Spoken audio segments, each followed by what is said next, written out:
Thanks, Rob. Thanks, everyone. So we have 5 great speakers in this session, which is very much about how observations are being used to constrain models. So a nice synthesis between observational work and modelers.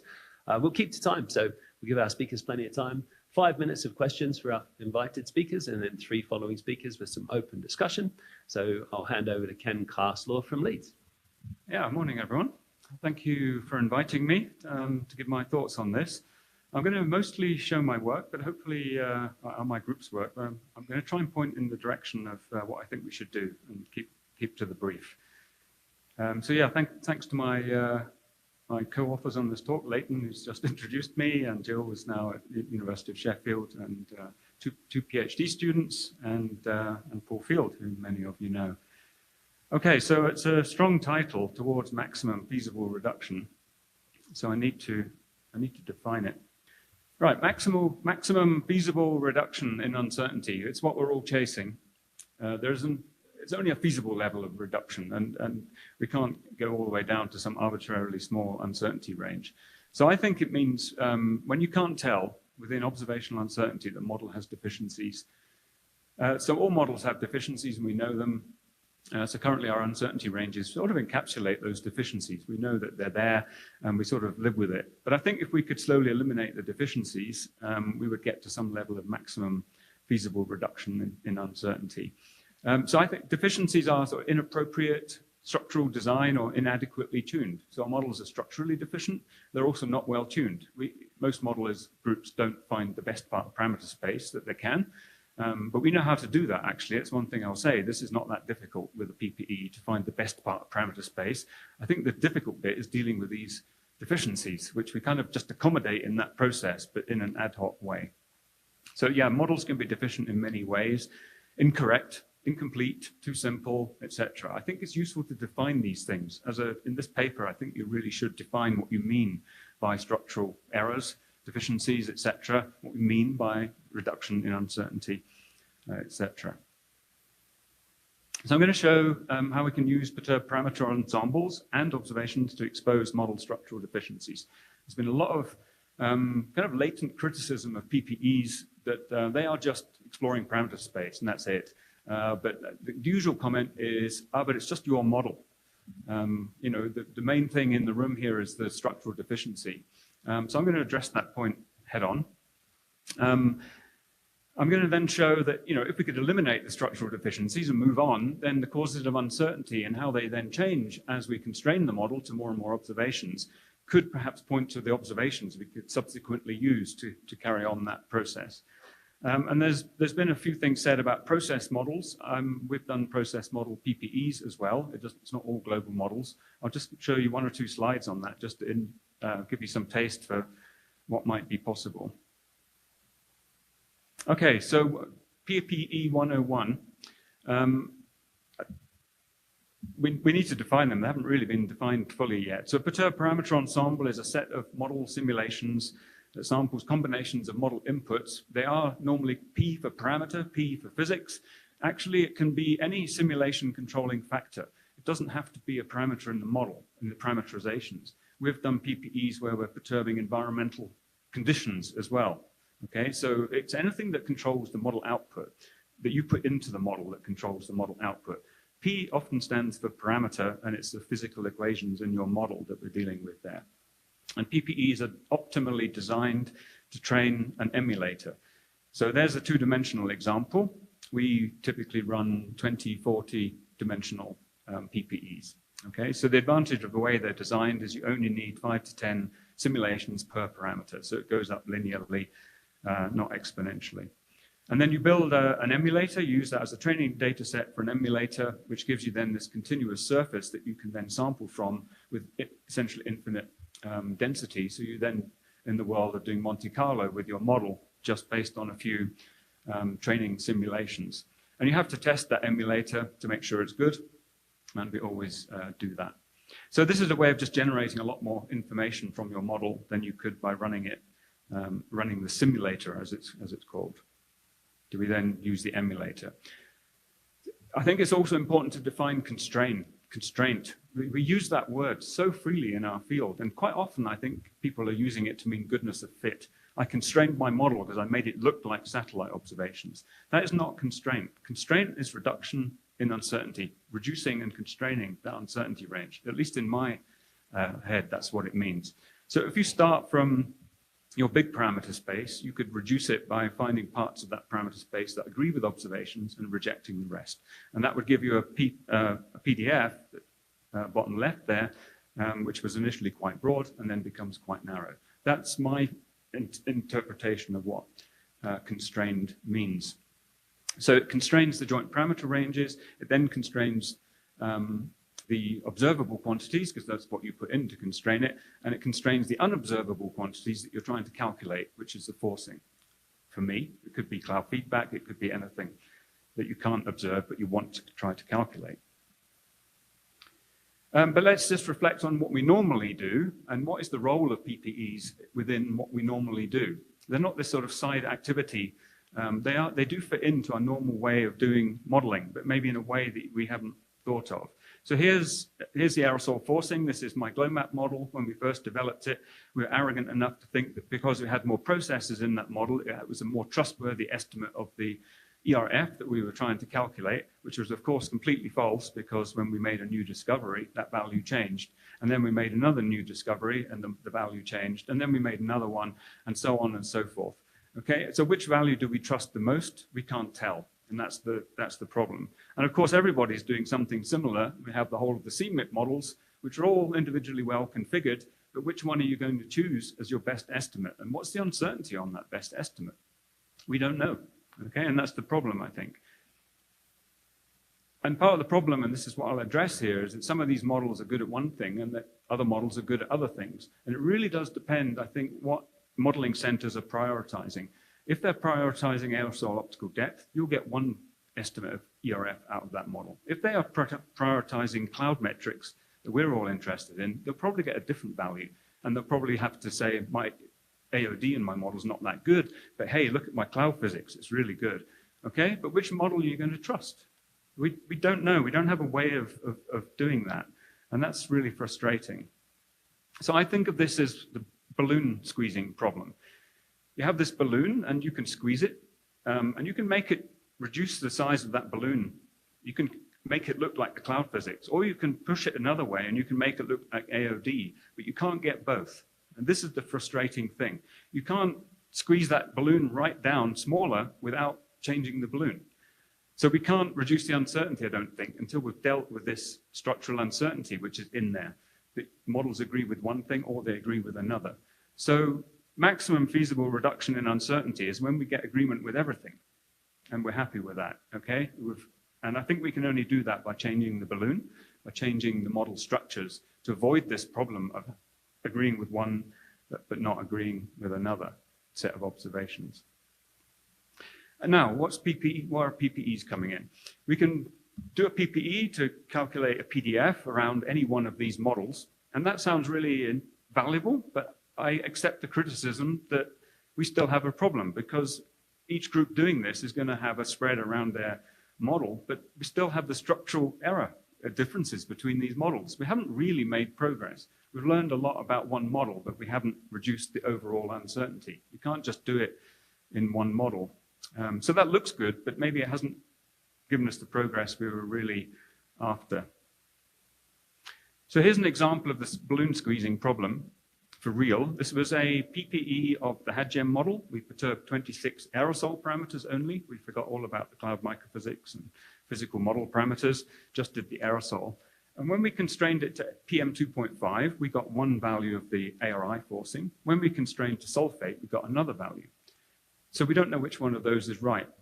And this model doesn't include nitrate aerosol. So when we constrained to sulfate, we had to push the sulfate right up, essentially, to get a model that had the right PM2.5. So this pushed the sulfate high, pushed the ARI right up. Okay, so which of these models is correct? There's a structural deficiency in this model that means we're not going to be able to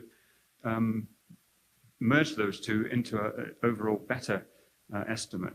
So the The diagram on the right is the way I think about this. What we're essentially doing with using one set of observations is we're constraining to one part of parameter space.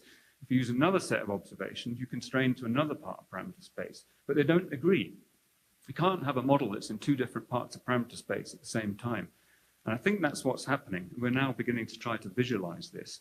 So we can't reduce the uncertainty if the model wants to be in two places at once. Okay, we need to deal with this structural deficiency that's in the model. So I think this is the way forward, that using such a PPE approach to begin to identify some of these structural deficiencies. So you don't need a PPE to do this. We're all used to comparing our model with AOD and finding it's not a good model of sulfate and vice versa. We've all done that, modelers at least, but it does help because you've explored the whole parameter space. You've run out of options. If you've explored the full parameter space and your model still is inconsistent, then what other options do you have but to explore the structural deficiencies, okay? So if you don't run a PPE, how do you know that there isn't a part of parameter space that's perfectly plausible that you just haven't explored, okay? So that's why PPEs are important. They're not the solution, but they're part of the solution. So if you can't retune your model, I think either your observations are being interpreted incorrectly or you've got a structural error in your model. So here's a more relevant example for this audience. This is a bigger PPE. It's 37 aerosol, cloud, and host model, climate model, physical parameters from Leighton. And we're showing here the full spread of the PPE against observations over the Atlantic. Yellow dots are the observations of shortwave flux, cloud fraction, droplet number, and liquid water path. So the observations lie within the PPE, which is good. The black and the gray shading shows the different PPE PDF ranges. And that's the full seasonal cycle that you're looking at. All right, so that looks really good. Let's find the model that agrees best with the observations, and that will be the answer, we thought. So we can constrain it to that blue area, that big blue box, pointing to that observation. What Leighton did was he constrained to, I think it was November, droplet number over the North Atlantic. And then said, what does it do to the agreement over the rest of the year? And you can see over the rest of the year, that light blue shading, a model of November droplet number is a good model of the rest of the year. Brilliant. Consistency. It's also a good model of shortwave flux. Remarkably, a model that looks good in droplet number was also good in shortwave flux, which is pretty amazing, I think. So we've really pushed down the balloon. We've constrained to a part of parameter space that agrees with those two. Then comes the problem. Liquid water path doesn't agree. So a model constrained to droplet number doesn't agree with the liquid water path. Okay, so again, I think we're in effectively two different parts of parameter space. Is there a structural error here in the model? It's a single moment model, this one. So I think it's hard to get a model that removes liquid water and droplet number in a consistent way. I bet if we put two moment physics in here, we would be able to find a part of parameter space that agreed with both of those, and we'd be able to reconcile that structural inconsistency. That's our thinking. We haven't done that yet. It's a big task, but that's the way we're thinking about this problem. So this is what we call the Persian rug image. What Leighton then did is said, let's look at all possible combinations of things like this. If I constrain to the parameter or the observations are down the left, the y-axis, hemispheric contrast, I can't remember what some of these mean, shortwave fluxes, droplet numbers, cloud fractions, effective radii, liquid water path. You constrain to that and see what it does to the other things along the horizontal axis. So where it's green is where things are good. Constraining one brings good agreement to the other as well. Where it's pink, constraining one makes the other worse. Okay, and we think that's indicating structural deficiency. It doesn't tell us what the deficiency is, but I think we're on a path to finding out what it could be. So in the top, where it's green, I think that we're finding coherent parts of parameter space. And then where it's pink, I think we're finding different parts of parameter space that are consistent with one observation, but not consistent with the others, which is not what we want. And I think that indicates structural error. Okay, so what does this mean for constraint? And that means reducing the uncertainty. So we started with one observation, the best one, that did the most constraint, and then we progressively added more and more constraints. So we started off with the unconstrained PDF, the blue, and then we added a constraint. It reduced the range. Brilliant. Okay, then we add another one. Another constraint reduces the parameter space further. We're getting a smaller and smaller part of parameter space. We're reducing the uncertainty. We're making progress. Okay, so then when we get to that point, what we found was adding more made it worse again. Because now what we're having to do is we're having to compromise because we're finding observations that are not consistent in the model with the other observations that we used already. Okay, so when we kept adding them, the uncertainty increased again. Okay, so we improved, we reduced the PDF, then it got worse again. And that is what we need to prevent somehow. We need to prevent that turning over. We need all the observations to keep constraining and constraining and constraining until ultimately we won't reach a singularity, but we'll reach a point at which observations have no more explanatory power in them. So we got to this point. It's the ERF, it's constrained, but we knew that we'd thrown out most of the observations to get there, okay? If we could add more and make the model more consistent, then we could reduce it further. So this is how we visualize it. If we fix some structural deficiencies, we'd be able to get to a stronger constraint with more observations before we started going downhill again. Hypothetically, we could reach a point on the blue line where we have reached the maximum feasible reduction, where all observations are consistent with our model. There's no reduction as you carry on. They have no more value because you've already constrained the maximum. No more information content in your observations. That limit is set by observational uncertainty. That's why that's important. I think it's actually representation uncertainty, not observational uncertainty, but we can come back to that. Okay, so that's how we visualize it. I think we could have a workflow where we go around with this and progressively identify the structural uncertainties. Okay, so just quickly, see I'm running out of time, but if we could deal with that problem, then I think we can make quick progress because we can map out the original uncertainty, we can map out the constrained uncertainty, we know the parameters that cause the uncertainty of the unconstrained model, we now can work out how to work out the parameters that account for the uncertainty in the now constrained model. I'm not going to explain what they are, but we know what they are from a general additive model analysis of those uncertainties. So we can then map those out. We know that dry deposition, cloud entrainment, etc., are the causes of the remaining uncertainty. But this is all very well. While we still have structural errors, this may not be of sufficient value. We need to deal with those structural errors. So quantifying the remaining causes of uncertainty after constraint could point to the observations we need to use to constrain it further. So I can see a workflow. Whether it will work in reality is another point. So I just wanted to briefly show two examples of other sorts of PPEs. This is a PPE of a large eddy model, where we perturbed the total water in the environment and the potential temperature jump at the top of the boundary layer, and we get these different types of clouds coming out when we do these things. And then we can build emulators of that system, and we can then explore the full parameter space, just as we were for the global model, but for a large eddy model. I'm really surprised it works. Stochastic variability is a big problem, but we still made progress. We can still build emulators of complicated things like large eddy models, which is really, I think, has a lot of potential. Here's another example. This is a 1.5 kilometer nested simulation of a cold air outbreak from the Met Office Unified model. It looks like reality, but is it reality? Looks very cool.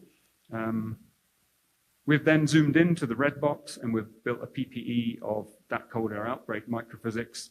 And what you can see, this is the number of IMP and the number of droplets. So you see on the right-hand side, more droplets is higher albedo. As you go up with IMP removes liquid water, so the albedo goes down as you increase IMP. And you can see we've built an emulator of that. So we've got a full continuous response surface that tells us how this regional model is going to behave when we perturb things. And we've perturbed microphysics parameters as well, in particular secondary ice production, and worked out when are they important, under what conditions are they important, etc. And we may even be able to constrain the magnitude. So in response to Andrew's question yesterday, how mixed is the mixed phase? That's one of our parameters. So next year, maybe I can tell you, at least within uncertainty, how mixed the mixed phase is if this has to be made to agree with observations. Okay, so my summary, observational constraint, all this calibration, multivariate tuning, etc., is fairly straightforward, I would say. Observational uncertainty, representation error, inconsistencies are the challenge. Constraining a PPE with multiple observations reveals these structural deficiencies. The remaining causes of uncertainty could guide us to what we should measure and where, or which observations to prioritize.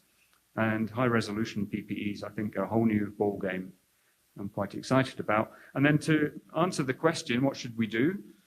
I think we should define constraint. We don't even I don't think have a definition of it. So if we don't have a definition of the endpoint, I don't think we'll have a pathway to getting there. I think we should define the constraining power of observations. What are the most valuable ones? That's been said before. This inconsistency thing is really important. I think we should dig into models and work out what's consistent, what's inconsistent, and what does it tell us about the structural error. That could be a path forward. Process model, multi-PPEs may be more appealing than global model ones. And then finally, I think we could organize our uncertainty, our long-term collaborative activity to do this properly. We know how to do it, and it's frustrating that we don't have the funding structures in place to make this a long-term activity that we can all feed into somehow, not just with my group, but with everyone that's doing this kind of work. Okay, thank you.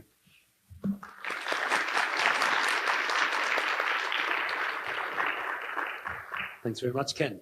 We do have a few minutes for questions, like 4 minutes. So if you have something pressing, don't make your way to the microphone. So Ken, thanks for a great talk. When you talk about model uncertainty and then you talk about constraining it, once you constrain it with observations, how do you define what is the remaining uncertainty? How do you define that? I'm curious how you define that. I think if we went all the way that I'm suggesting, that your model agrees with everything, which is maybe a bit naive, then the remaining uncertainty will be determined by the observations and what that observational range means for the parameter ranges in your model and the range of structures that you could use. Practically, we probably wouldn't agree with everything because, as you show, the observations don't necessarily agree because they're done in different ways, right? So you say there's a spread in the observations that is the observational uncertainty ultimately would determine the uncertainty in the things we're trying to calculate. I don't think we'll get to the point where everything agrees. Then we would have to say, how important is that thing that doesn't agree? Is it secondary to what we're trying to calculate?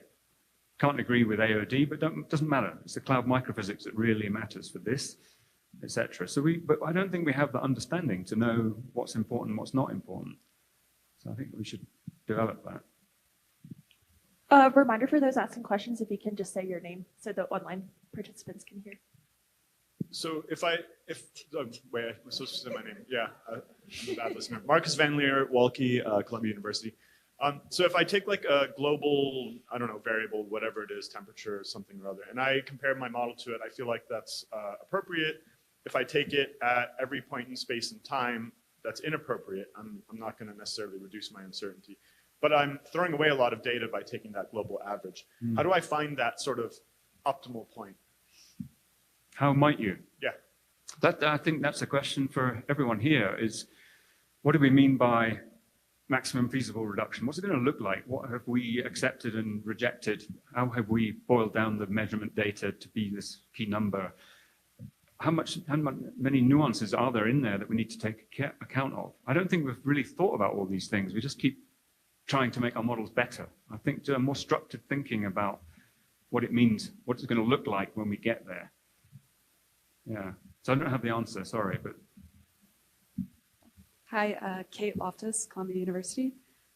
Really interesting work. I'm wondering, before we get to this kind of perfect world of maximum feasible uncertainty reduction, how do you guys think about incorporating these structural deficiencies when you're building a likelihood function to make these constraints? So building that into the cost function when we rejected that idea pretty early on actually, because it just kind of was going to hide structural error, but what we're interested in is exposing it.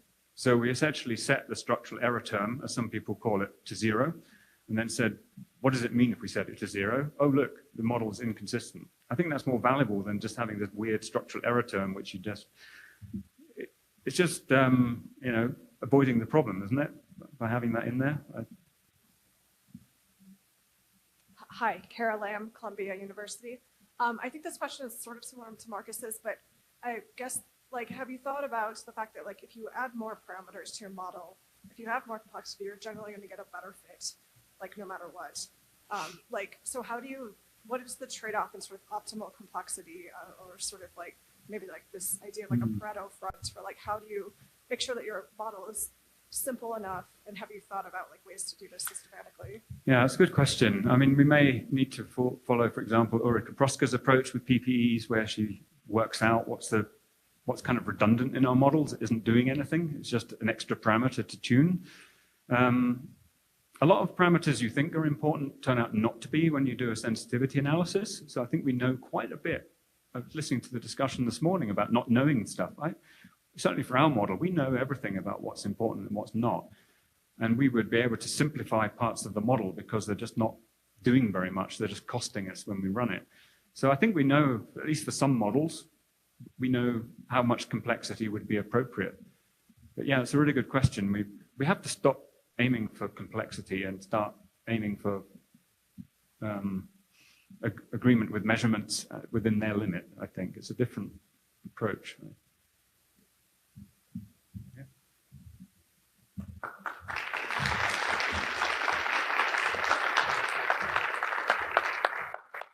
Fantastic. Thank you very much, Ken. So our next speaker in this session is Greg Elsaesser. Thank you very much, Greg. I think very complimentary talk. Hi, everyone. Sure I can. Okay, that works, and I can go back and forth. Awesome. Okay, so Ken provided an amazing starting point for me, and I probably could go through pretty quickly the first few slides of mine, but I might go a little bit more slowly, partly because I had a conversation with a few in the audience yesterday that we hadn't defined what a PPE was. Ken did define that, but there was still some question on, well, is there a component related to perturbations of initial conditions? And there was some confusion on perturbed parameter versus initial condition ensembles. So I'm going to go into that a little bit might be a bit redundant, but that's okay. So this is work that we're coming up with maybe a different way of designing a PPE, I guess. And many collaborators, Marcus, Young, who gave up a talk yesterday, and then the GIST modeling group, and Fridland's here, and many others who've helped along the way. So a typical climate model PPE, so something like if you were to get the GIST PPE or the CAM6 PPE, and focusing on the atmosphere only, you would see something like a number of equations that are aiming to represent all of these different features up here that occur in an atmospheric grid box, various clouds. There are various processes that are things that are going on in the clouds, and obviously you have a bunch of equations used to describe these processes. And the idea is to perturb their parameters, right? And when we talk about parameters, those are coefficients or constants, right? And we would want to perturb those simultaneously. Which parameters? Okay, so things that might relate to conversion of cloud drops to raindrops. What not to perturb? Coriolis parameter, right? Not perturbable. Acceleration due to gravity, not perturbable. So if you're doing that, you're right, that seems unjustified. And so what happens, and when you do that, you end up with, you can create as large of an ensemble as you like, and you end up with different mean states. They might look like, this is from Young's talk yesterday, they might like those 4 slides below. It turns out if you look at any one of those mean states, it's very likely that it doesn't look anything like Earth, right? So many members are very not Earth-like. Here's one example. You subtract off the EBAF short absorption rate of absorbed radiation, and you have 50 watt per meter square biases, not a planet we currently live on. One issue with that result is the fact that it's quite common to see sensitivity maps when we look at outputs connected to parameters using the PPE. When we're computing those sensitivities and our understanding of the controls on the outputs, looking across a selection that has many non-Earth-like mean states. It's not wrong, right? It's just keep that in mind because you might arrive at a different power map or sensitivity map if you use a more cleverly designed PPE.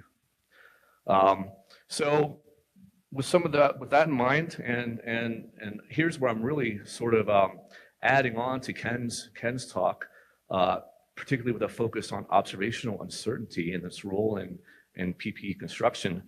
We're coming up with a different type of PPE where we find all combinations, of course, that agree with a base state climate, but we want to expand the definition of a base state climate. And we often talk about, well, we need new observations, and there's no, this isn't in conflict with that idea, but I do feel we are underutilizing available observations. Partly maybe because we're concerned about satellite simulators, partly because there's everything isn't in beautiful gridded format, and we need to, we have what we call level 2 orbital level data, and so this sort of these sort of things require much more close OBS modeler interaction to maybe utilize the available observations. So I wonder, if mean state was defined to include more outputs, something like warm rain fraction, Johannes brought that up, showed a feel of that yesterday, convective rain fraction, cloud top, condensate phase climatologies, and others, how then would our definition of mean state map to projection distinction? Okay, and then as we're using more OBS, as we're perhaps expanding our definition of the mean state, what of the OBS at present? Are they truthy enough? If uncertainties in products are provided, which is not common, they're often not the full uncertainties. But to what extent does uncertainty matter, right? So we can, does it shape the estimated parameters that we would say comprise a good PPE, and does it influence downstream projections and so forth? And so we pursue some of these ideas, particularly the OBS uncertainty connection, using more OBS to define a mean state. In the construction of our PPE, we're calling this a calibrated physics ensemble, or a CPE. The definition of calibration can evolve, what we calibrate to as time advances. Physics, Rob Wood brought up this question yesterday on what the second P used to stand for. Physics represents the hope that we can span structure too in such an ensemble. I know people are working on spanning structure in this audience. So by definition, if we can construct this CPE, the members are similar in mean state fidelity with our expanded mean state definition, but they might have possibly different emergent properties and projections that are likely different from many members and these spread across the full PPE. So the workflow, and Ken really already described this, so I don't need to spend a lot of time on it, but you construct a PPE. Typically, there's different ways to do this, but there is a lot of random sampling typically involved, and you have a lot of empty space in a high dimensional parameter PPE. So you needed to come up with a surrogate model to fit, and you fit to all of the available points in those little, where all the asterisks are. This is obviously a high dimensional parameter state space, 45 parameters in our case. And it's very often the case that any one PPE member that you've sampled, in our case 450, will never look Earth-like in its entirety. That's a really important point. So it might look really good in radiation, maybe look really good in precipitation, but it might be really low in water vapor at some levels, and it just doesn't look what we think Earth looks like. The metrics that we're using to define our CPE are in the bottom. We use some of the typical bottom right table. We use some typical ones, right, that are used in model tuning, radiation fields, water vapor. But then we add some ones that, towards this notion of redefining or expanding mean state definition. We're adding things like convective precipitation rates, stratocumulus and shallow cumulus cloud fractions, which was really big for us in addition to low cloud fraction, and liquid to ice transition. So something about mixed phase climatologies, and these were provided by our collaborators at GIS and elsewhere. And then cloud droplet number concentration, working closely with Ralph on how to filter such a product so we can reasonably compare it with our model. And so we sample a PPE, we fit the emulator, we try to match we try to fit this climate error. And the climate error represents this sort of a bulk score, and we can talk about this for quite some time, but there's no time to really do so. But basically, it takes into account the discrepancies from all of these, across all of these variables, from the model output and the observational equivalence. And this is where the uncertainty really comes into play here and define. So we want to minimize, right? Our CPE would minimize the members that belong here, here, and everywhere where you see a minimum in the climate error. So the climate error, this is one of our novelties in design of this PPE, is aware of observational discrepancies.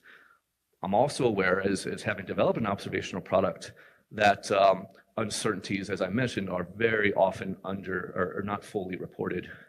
And so the way we do this at present is we largely also leverage the obs for MIPS data, which provides for a given variable many alternate products.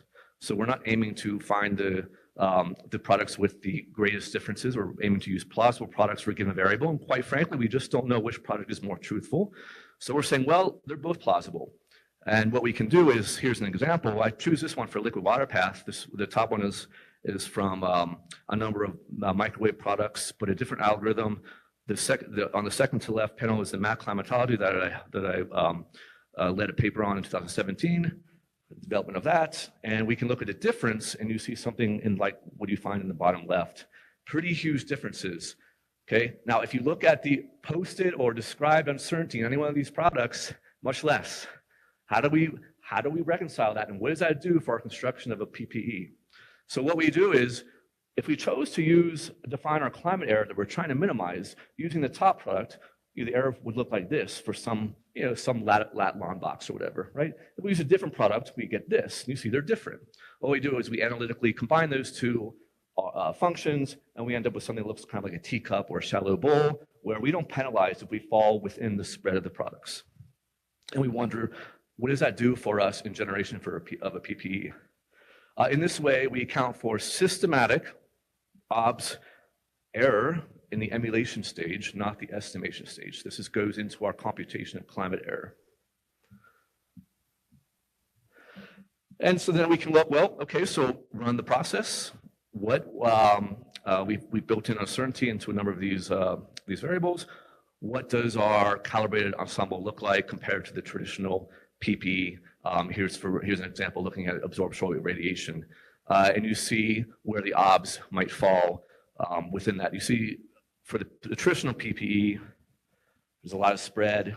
The constrained, the calibrated PPE you see is right here. So it's by design much closer to the OBS within their compute uncertainties. However, this is really multiple dimensions, right? So if I picked any of the other 35 outputs, you would see something similar. But structural error, of course, still creeps in. But equifinality, so we can generate lots of CPE members. This idea of equally plausible parameter combinations are favored, not just because we have lots of parameters, but because observational certainty is accounted for.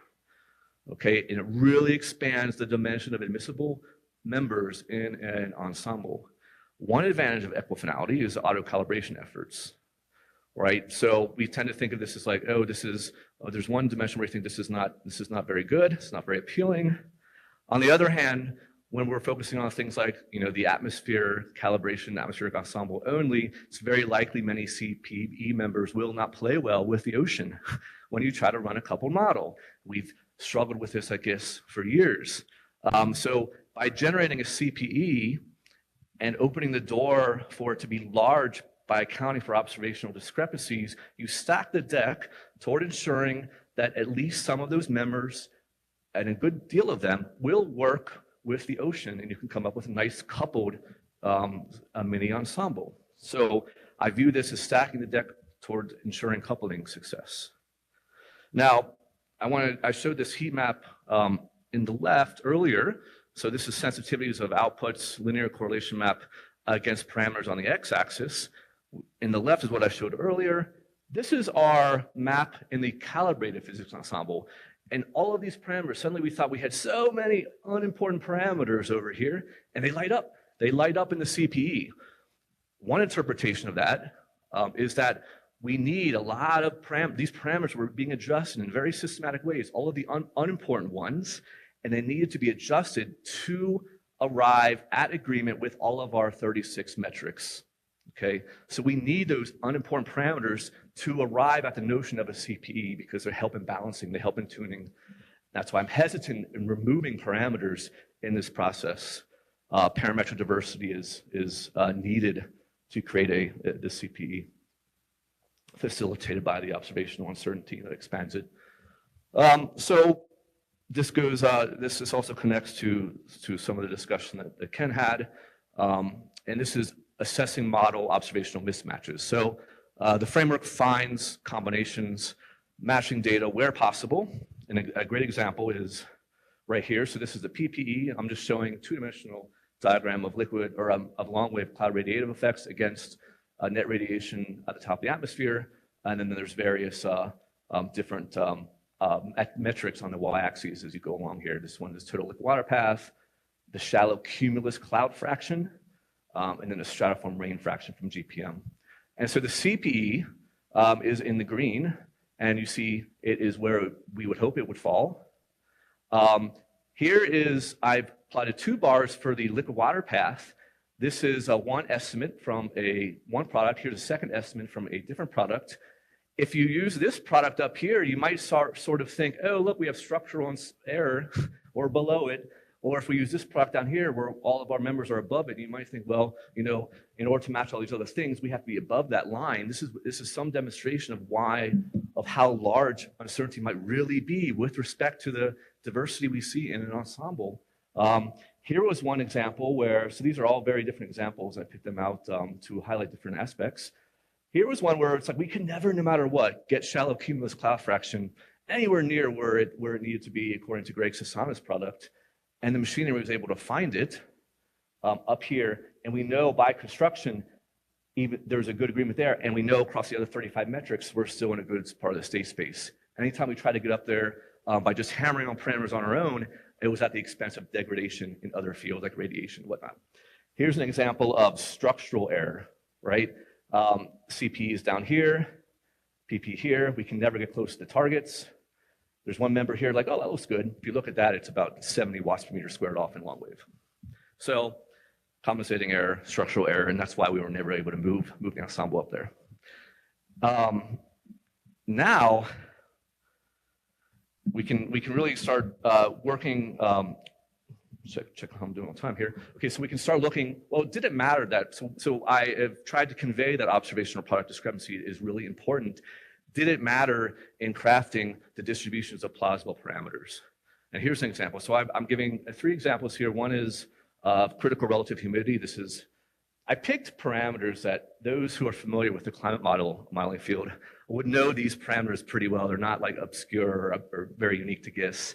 So distribution of critical relative humidity for cloud formation, entrainment rate, and ice fall speed multiplier. So we all know that those are what we consider to be important parameters in a climate model atmosphere simulation. If you look at the default, so when we include observational product discrepancy, we end up with these distributions in the greenish yellow for these parameters. Now, there was no, you see it's pretty narrow here, pretty broad here. We wouldn't be too surprised that it's broad when you include observational uncertainty, right? And then here it's more peaked and more narrow. Weirdly, when we took out observational bias and we recomputed our climate error function, our emulator, using whenever the error does not account for observational discrepancy, we end up with these blue histograms for good combinations or good parameter settings. Almost no change for one parameter, the critical relative humidity.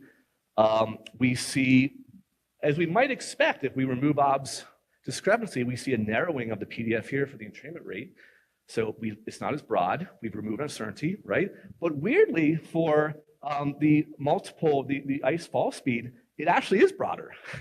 There's some weird things that are happening in parameter space where we actually have with uncertainty accounted for. And you also see this sort of bimodality too.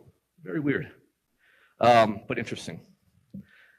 I hope to motivate again that we really need to get serious about observational uncertainty in the development of PPEs. So there's another neat thing one can do now and say, well, so we know that there's sensitivity from those parameter histograms to observational product discrepancy. We can leverage that in the development of a new thing we're calling a climate OSCE. So to the left here was, this is total liquid water path on the y-axis, again plotted against radiative effect for the long wave. CP is here in green. The observational bounds are here in the horizontal green lines. We can run these out. We see that there's the parameter distribution for one of the parameters is shown there in the middle. And then we can run these out. This is work from Greg Sasana, and we can look at their feedbacks. That is in pink. We can compare that to CMIP6. This is for, let's see, for net, long wave, and short wave feedbacks as a function of latitude. And then we can look at things like, well, how does this connect to uncertainty envelope projections, extremes, climate impact drivers? But because this is the surrogate model, or not but and, given that the surrogate model, is able to successfully emulate a diverse selection of model outputs, we can add new hypothetical observations and their uncertainties, run this whole process again, and see the impact on the parameter distributions and the outputs. And we might call this a climate observing system simulation experiment or climate OSCE. So here's what we had before. When we do that, we add a hypothetical observation I'm calling new ob plus uncertainty, and we can do all kinds of experiments very quickly with this emulator framework, and we can narrow the uncertainty, meaning we decrease the spread across those two green horizontal lines. We can see how, things change, and we can map this very clearly on what is the impact of a new ob on the envelope of projections and the new ob uncertainty, how that traces through directly towards this envelope of projections in a very clear way, and we can do all kinds of experiments and adjust the uncertainty up and down, which is pretty fun, and we're really working on aspects of this right now. So I'm out of time, but to conclude very quickly, I think a CPE is very useful for assessing sensitivities under the constraint that mean states look more like Earth, and we've learned a lot that a lot of unimportant parameters do seem to be very important in development of such an ensemble. And observational uncertainty favors lots of members. We need to convey this more often. Physics, the notion of that in the P, where we hope to span both parameters and span structure. It would be great if other modeling centers could get on board with construction of a CPE, and we are in progress or working with a few groups here in the US, a few centers here in the US along that notion or along that line. The idea is that with the development of a CPE, in between CPE developments, you actually have, you can reduce the members in a CPE in that intervening time using new process level metrics, and that you can define new observational metrics, and that can feed back into the next stage development of a CPE. So there's a loop there. Mean state, I've expanded mean state definition. I would love to redo a sensitivity map similar to what Johannes did for a CPE, parameters against outputs and feedbacks, but with CPE only. And we need to start thinking about calibration metrics related to variabilities and sensitivities, and not just static climatologies, though, nonetheless. With that, that's it. Thank you.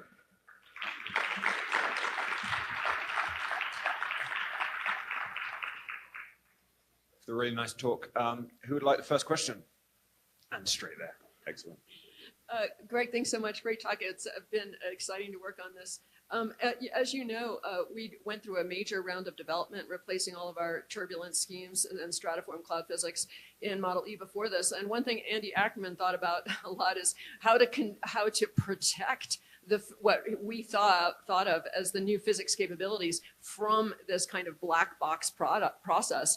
And so I wonder if you could comment a little on how you decide what a reasonable range for your various parameters is, and whether if you come out with something at the end that, you know, basically can't do some basic regime physics, you know, is that possible? Is that a problem? Well, you know, we all sat in an office together to come up with ranges. Is there a better way to do that? I don't know, right? Yeah, I mean, I don't have answers to that question, to your question, Dan. Thank you for bringing it up. And, yeah. Hi, Daniel McCoy from Wyoming. I think it's really interesting, especially in the contrast between the different liquid water products. And we've talked about this before. Going back to some of the talks yesterday, right, there's this discussion of using the retrieval uncertainty. What your talk sort of brought to my mind is that maybe we don't really have a more useful way to use the observational products is not really thinking about the individual retrieval uncertainty, which tends to be a random uncertainty. Right, exactly. And actually think about using completely different products, right? We're never going to go out there and count every condensed water, droplet in the column to find out liquid water path. So it's the spread, right? So if there's a clear bad product, we shouldn't use it, right? Oh, yeah, But of course we know that there's a lot of unknowns on which one is best, if to the extent best is definable. But in this way, we can you assume that if the observational field is simultaneously advancing and their products are converging, right? Then if you all take into account the observational products and their spread that exists at present, and you build that into your framework for designing a PPE, then if you always have it built in and then use the new observations as they're being developed and they're maybe shrinking or their estimates are coming closer to each other, you'll naturally transition towards a best product, right? So it's a way to use what's out there without the uncomfortable decision of picking a product. Thanks a lot, Greg. Brings us on nicely to our next talk, Patrick trying to talk about aircraft observations. Transitions nicely might be a overstatement here. But I think the fun thing about following those two talks is that I think it reveals the big gap between what aircraft people do. I'm an aircraft person myself. And what the climate model and sort of how you're going to sort of try to bring these together, which is maybe the overall goal here. And the point being, it's a big gap. So I guess my talk will structurally sort of point that out. All right, I'm going to talk about aircraft measurements, trying to learn something about warm cloud precipitation initiation. I'm Patrick Chuang from UC Santa Cruz. Michael Whitty and Arthur, who is actually here, did much of the real work. So let's see if I can work this. All right. Whoa. Okay, wrong way. All right. So to answer sort of the questions of the last session and this session, can we observe microphysics and how are observations being used to improve microphysics? Can we directly measure process rates in real clouds from aircraft? I would argue no. I think this requires observing. So this is from aircraft, right? So there might be other observations like geostationary where you could, but from aircraft, it requires observing the same system at two different times with sort of a reasonable delta t between them so you can learn something about the evolution of the system. And I don't think, practically speaking, from aircraft, this is very easy. Maybe you could use multiple aircraft. It still is challenging. But I think what we can do is we can quantitatively test representations of different processes. In this case, we'll talk about precip initiation, which allows us to rule out those representations that are inconsistent with observation. So I guess the weird analogy I would use is like Newton's law of gravity is a great theory, and then Einstein's general relativity comes around and says, yeah, that was consistent, but there's this other one that's even better. So you could rule out, so you could sort of say Newton's laws of gravitation is consistent, but it can't say that it's right. So you can't find what is right, but you can say these other versions of gravity were wrong, basically. All right, so I'm going to tell you two short stories about sort of testing representations of warm rain. So the first is a paper that we published a while ago. Michael Whitty was the first author. Basically, we wanted to see how fast do collisions occur in real stratocumulus and sort of how well does theory explain what we see. And the overarching premise of this is you take an observed size distribution, that's the sort of the red or the blue line there. You start with cloud top because that's where precipitation initiates. We assume that condensational growth produces sort of drops around the peak of the distribution. And then we assume that drops that are larger than this size, roughly all the way, the right tail basically, are collisionally produced. and we assume that the collisional growth is at steady state. So I'm not going to go through the whole method. If you want to, you can look at the paper. But basically, the peak, the first bin there, those we think of as monomers. Those are the things produced by condensation. The next bin over, which is green, are dimers. They're two monomers collided with each other, right? And then the red, that's just the next sort of band over. Those are trimers. Those are three monomers stuck together, and they're produced by a monomer colliding with the dimer. And this simplification allows us, with a steady state assumption, to essentially calculate how fast the drops on the right side of this tail are being produced. So we make a number of assumptions. Steady state, is the steady state assumption valid? It has to be in the mean, okay, because to build that, you have to go faster, you gain those drops. So there has to be times when those categories on the right side are increasing with time. So what we do is what our estimates would be underestimates, and other times the cloud would be dissipating and the rates would be too low. So in the mean, it should be okay. The assumption of monomer-only collisions turns out to be not too bad. You can look at the paper for details. And so I'm going to skip ahead to, so we couch this in the term of rate constants.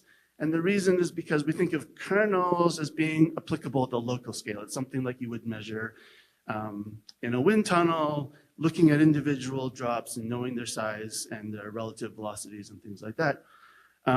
Whereas what we're measuring is not local, they're averaged over kilometers to tens of kilometers. And so we're just going to think of these sort of as effective rates, like in chemistry. And so we'll use something called a rate constant. So we'll just jump to the results. So this is a bunch of different cases or measured size distributions. On the y-axis are these rate constants. On the x-axis is the collector diameter, that's sort of the larger drop that's colliding. And then the color of the line is the monomer diameter, right? So that's the size of the monomer, the peak droplet size. And you can see some very clear trends, which are sensible, I think. So as the collector drop increases in size, then the rate constant increases, which we expect. And as the monomer size increases, so you go from the sort of the bluish color to the yellowish color, so the monomer size is increasing, and we see sort of generally reasonable behavior there as well. So we think it makes sense, but really we want to compare to some sort of theory. So here we're taking the rate constants, we compared it to the Hall kernel, and so this heat map or PDF shows you sort of the discrepancy. The red dotted line is the one-to-one line. Right? And what you can clearly see is that our rate constants are much higher than the Hall kernel values. And this is especially true sort of for the smaller collector drop sizes. So from 20 to 40 something microns in diameter, right? What we observe are rates that are much faster than the Hall kernel would predict. The discrepancy is maybe up to many tens, a factor of many tens, which is quite big. And then I'm not going to show it, but if you use a turbulent kernel with a really high dissipation rate of 300 per cubic square centimeter per second cubed, you can reduce this discrepancy maybe by like a factor of 2, but not a whole lot more. So what explains this gap? One kind of obvious explanation might be just averaging, right? Because kernels apply locally. These are where you're applying averages, so maybe it's just small scale inhomogeneity. It might be that there's other growth processes that are involved. It might be that the Hall kernel is not a good representation of collision coalescence. It might be something else. So I think what we have learned is that we still have more work to do before we can tell the modelers confidently how to parameterize sort of this initial collisional growth. Or otherwise, it might be some other processes in parallel as well. All right, so that's one short story. It's about sort of how fast collisional growth occurs. The second story is actually work that Arthur did when he was an undergraduate. He's now a postdoc, so yes, I have not done a good job of getting this out. But our sort of conceit is that how can we study the environments surrounding large drops, and how do they differ from sort of typical drops, smaller drops, and what can we learn about precipitation formation? So here we're going to take 10 flights. We're going to study the vocals area, and the nice thing about vocals is that it was pretty polluted. So drop concentrations were sort of in the many hundreds per cc. So we don't actually have to worry about precipitation drizzle being a strong process. And we're, again, only looking at cloud top because that's where drizzle initiates. So for every drop in our record, we consider it as the central drop. And then what we do is we draw an envelope around that drop and we say, okay, that's the environment for that drop. And we're going to sort of characterize that environment. The environment, or what we call the window, changes in size. We go from 55 meters down to 1.4 meters in size. So we change the size of the environment. And we literally do this for every single drop in our record. And then we characterize the environment around each drop in lots of ways. Thermodynamics, dynamics, cloud properties like liquid water content, drop concentration, and then properties of the drop size distribution. And so the question is, do any of these environments differ around large drops, which in our case is around 40 microns at best or at largest, compared to typical drops, which might be like between 10 and 20 microns.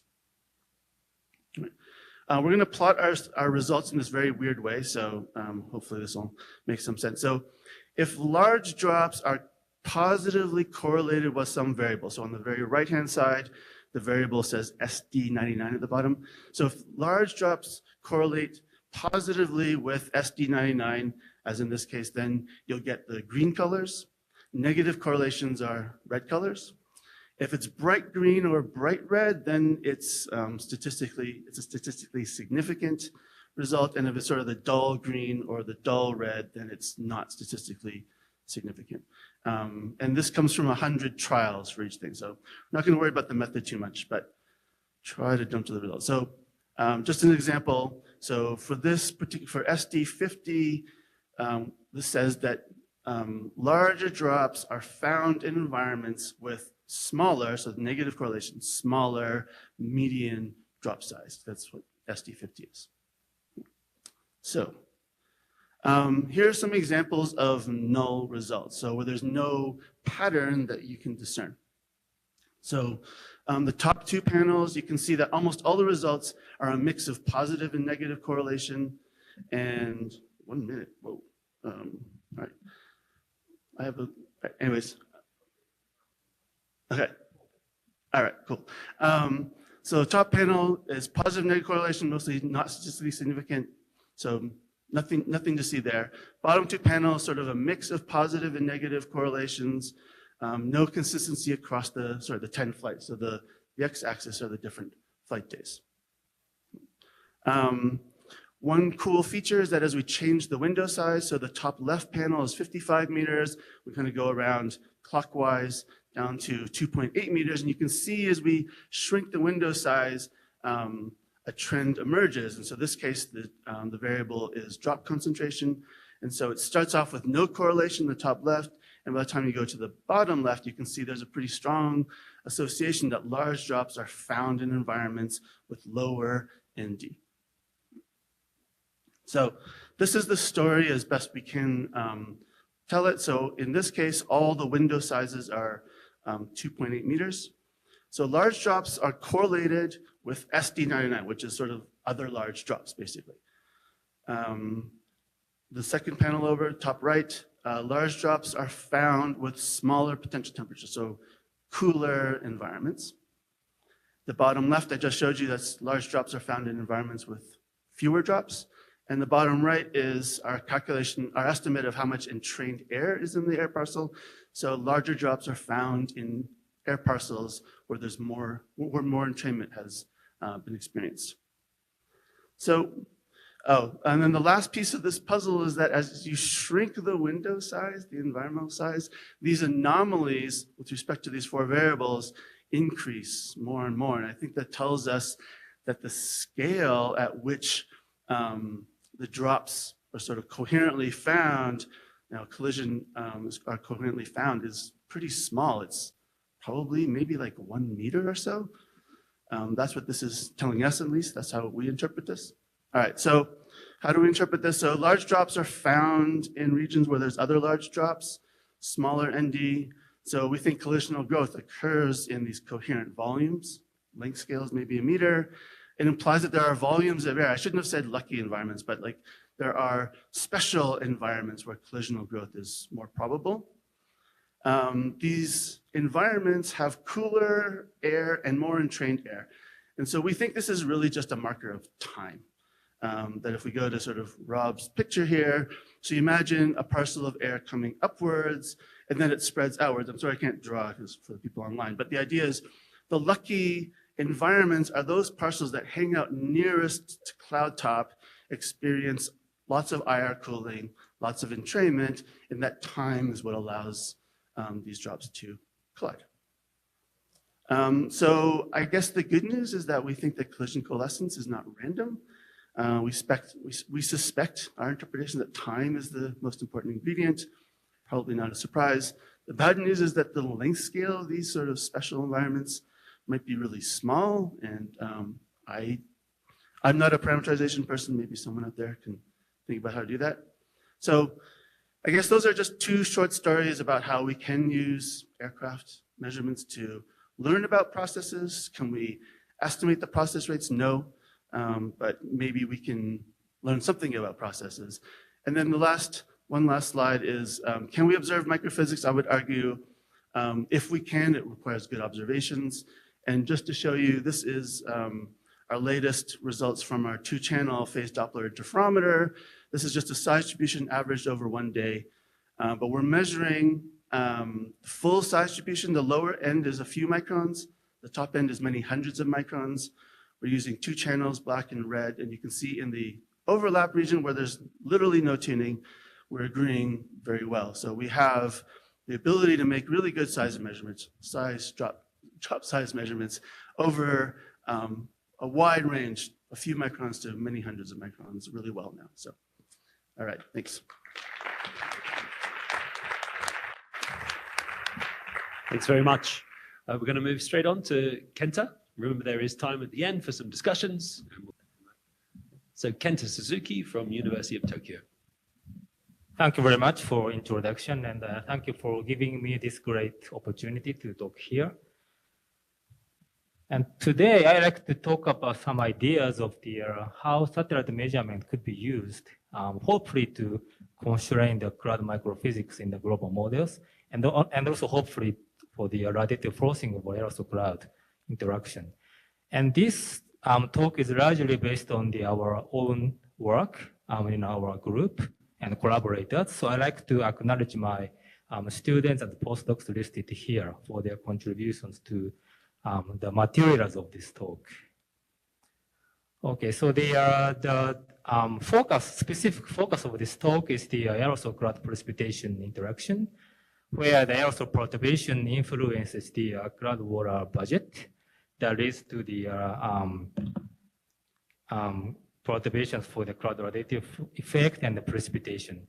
And I'd like to discuss kind of 2 questions here. One is how do microphysical processes mediate the aerosol effect on cloud water budget and the radiative forcing?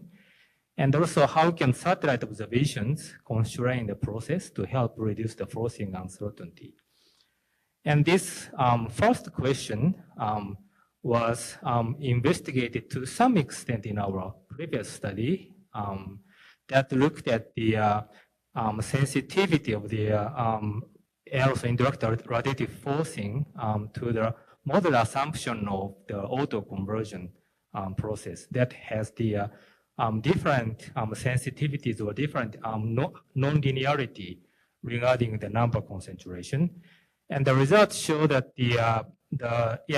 indirect forcing has a remarkable sensitivity to this choice of auto conversion in the manner that also coupled with the wet scavenging processes that also comes into play in this aerosol cloud precipitation interaction loop in a significant way. And the wet scavenging also is also found to to amplify this aerosol indirect forcing. That's also coupled with this non-linearity of the autoconversion. But there's one caveat for this study. That is this analysis is based on our MIROC5 AGCM. That's based on the traditional diagnostic type of precipitation modeling. That's kind of a that doesn't have the precipitation variable as explicit prognostic variable, so that this aerosol cloud precipitation process may not be represented very realistically. So in the recent years, we have updated the MIROC model precipitation, particularly in the MIROC6 model, that's implemented with the prognostic precipitation as well. That's supposed to be representing more kind of a sophisticated representation of the precipitation processes. That's also coupled with the aerosols.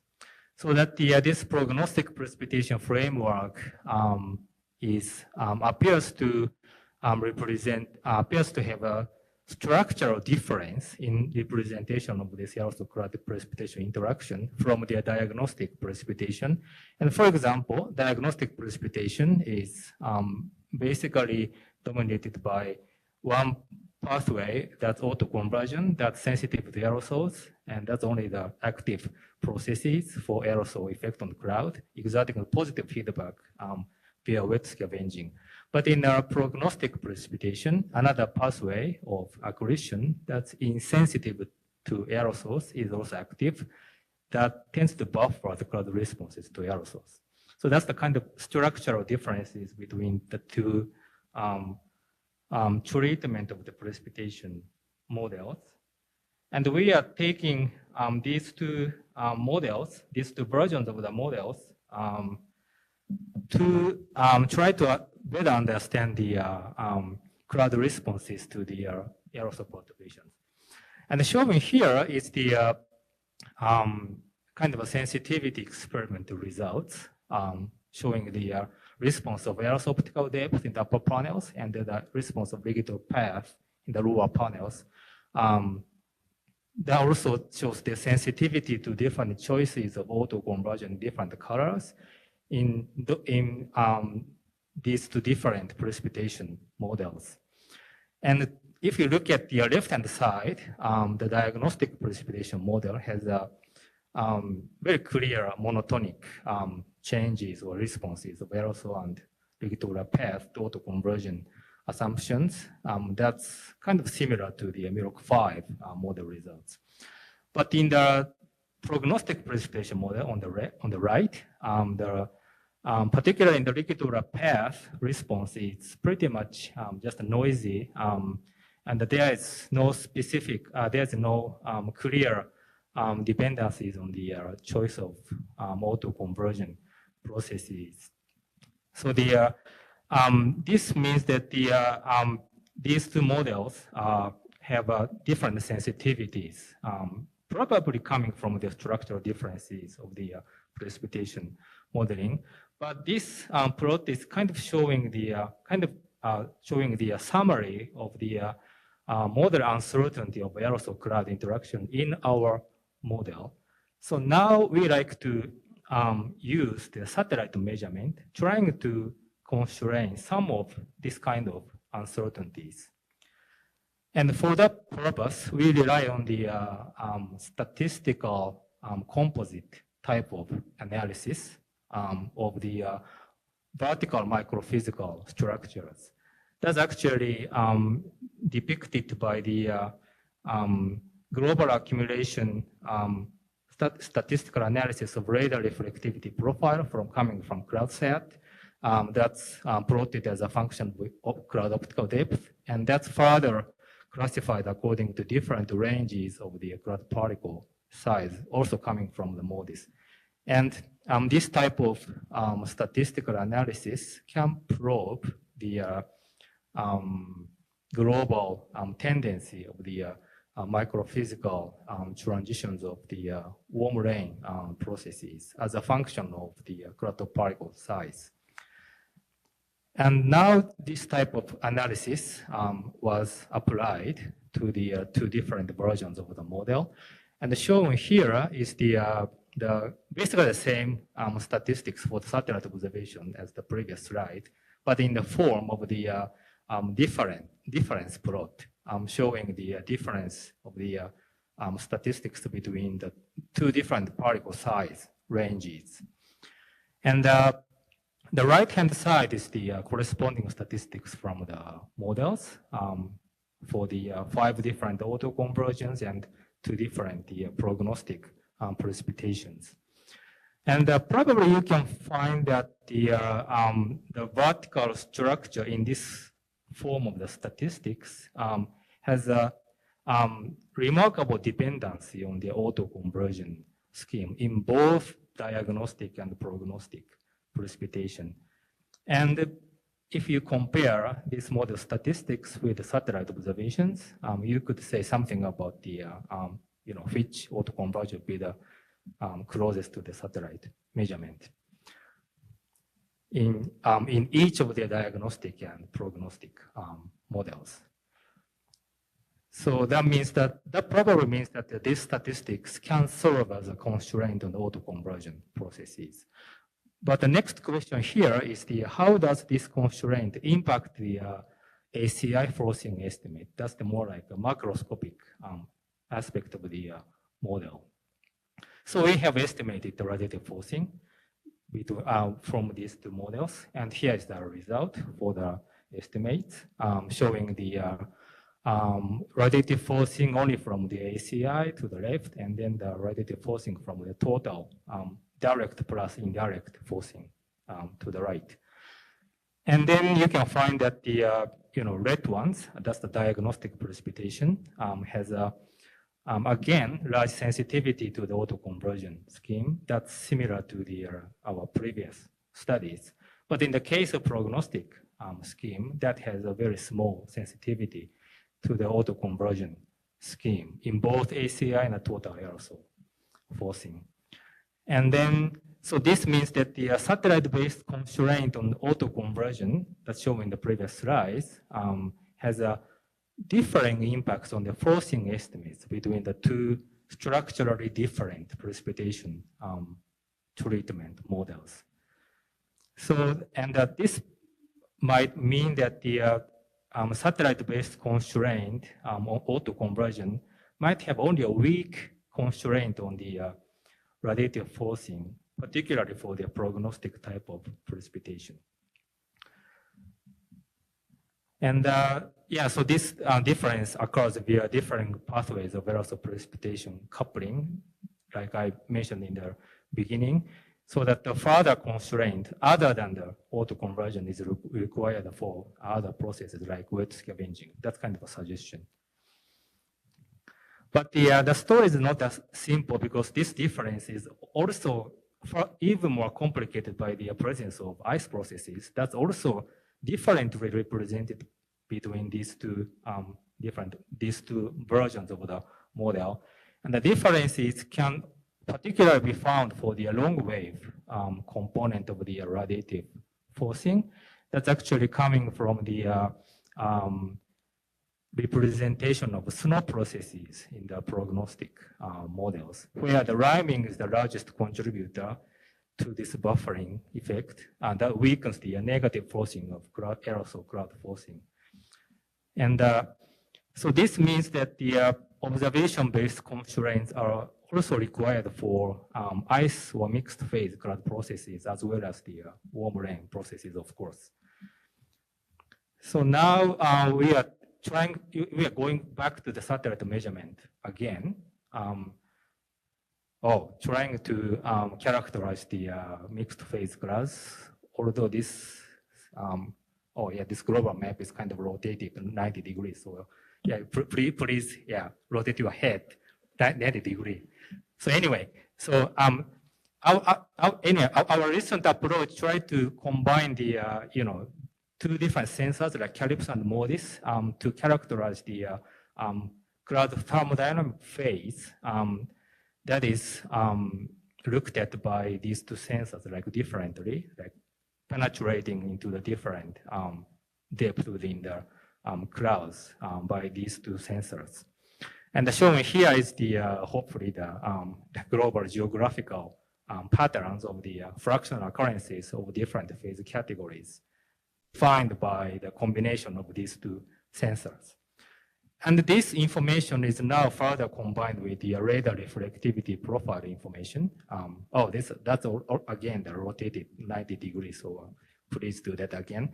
Yeah, and this basically shows that the kind of extension of our warm rain diagnostics into mixed phase precipitation. Now showing that how the precipitation formation in the vertical direction happens differently depending on the cloud phase composition of the clouds. And basically indicating that the liquid-rich clouds, in the liquid-rich clouds, precipitation occurrence varies with cloud particle size as shown in the warm rain statistics. But in the ice-rich clouds, precipitation tends to happen regardless of cloud particle size.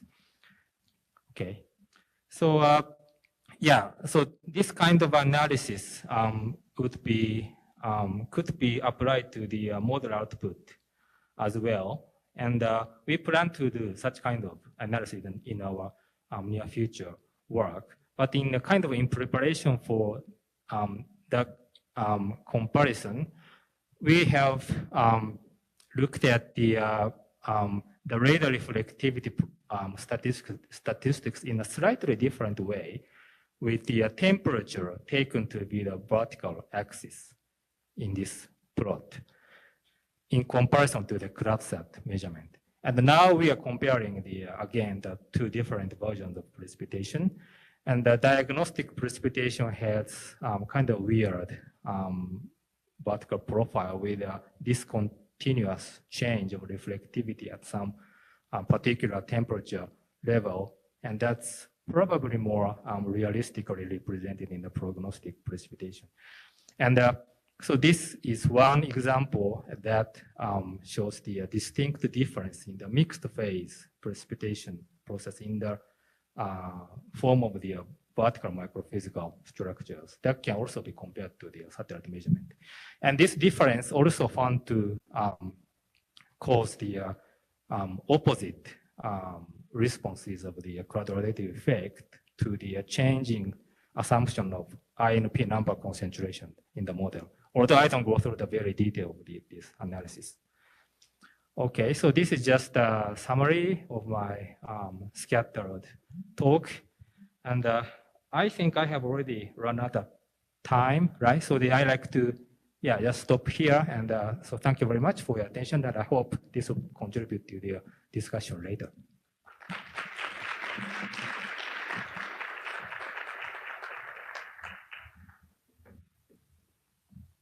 Thank you very much, Kenta. And so we go to our next talk, Jianhao Zhang. Okay, so hi everyone, I'm Jianhao Zhang. I'm a research scientist in Graham Feingold's group at NOAA CSL and Sirius Boulder. So you may notice I changed a little bit the title of my talk is just reflect some of refined thinking of our ongoing work, but still I'm going to talk about cloud accessibility to drop number and to show some difference between how I got the accessibility differently from GCM's observations.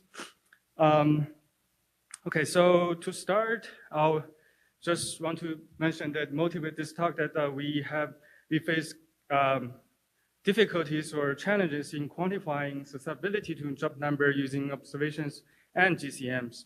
So on one side, if we are thinking about top-down satellite-based assessment of cloud accessibility, we face this kind of difficulty in trying to remove the confounding effects.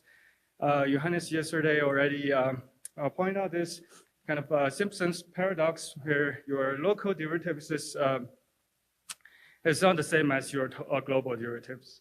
And also the causal attribution of the large-scale top-down satellite-based work. And if you're bottom-up using some ways to establish causality, for example, ship tracks, and you face this challenge of scaling up and generalize your results to all causal conditions.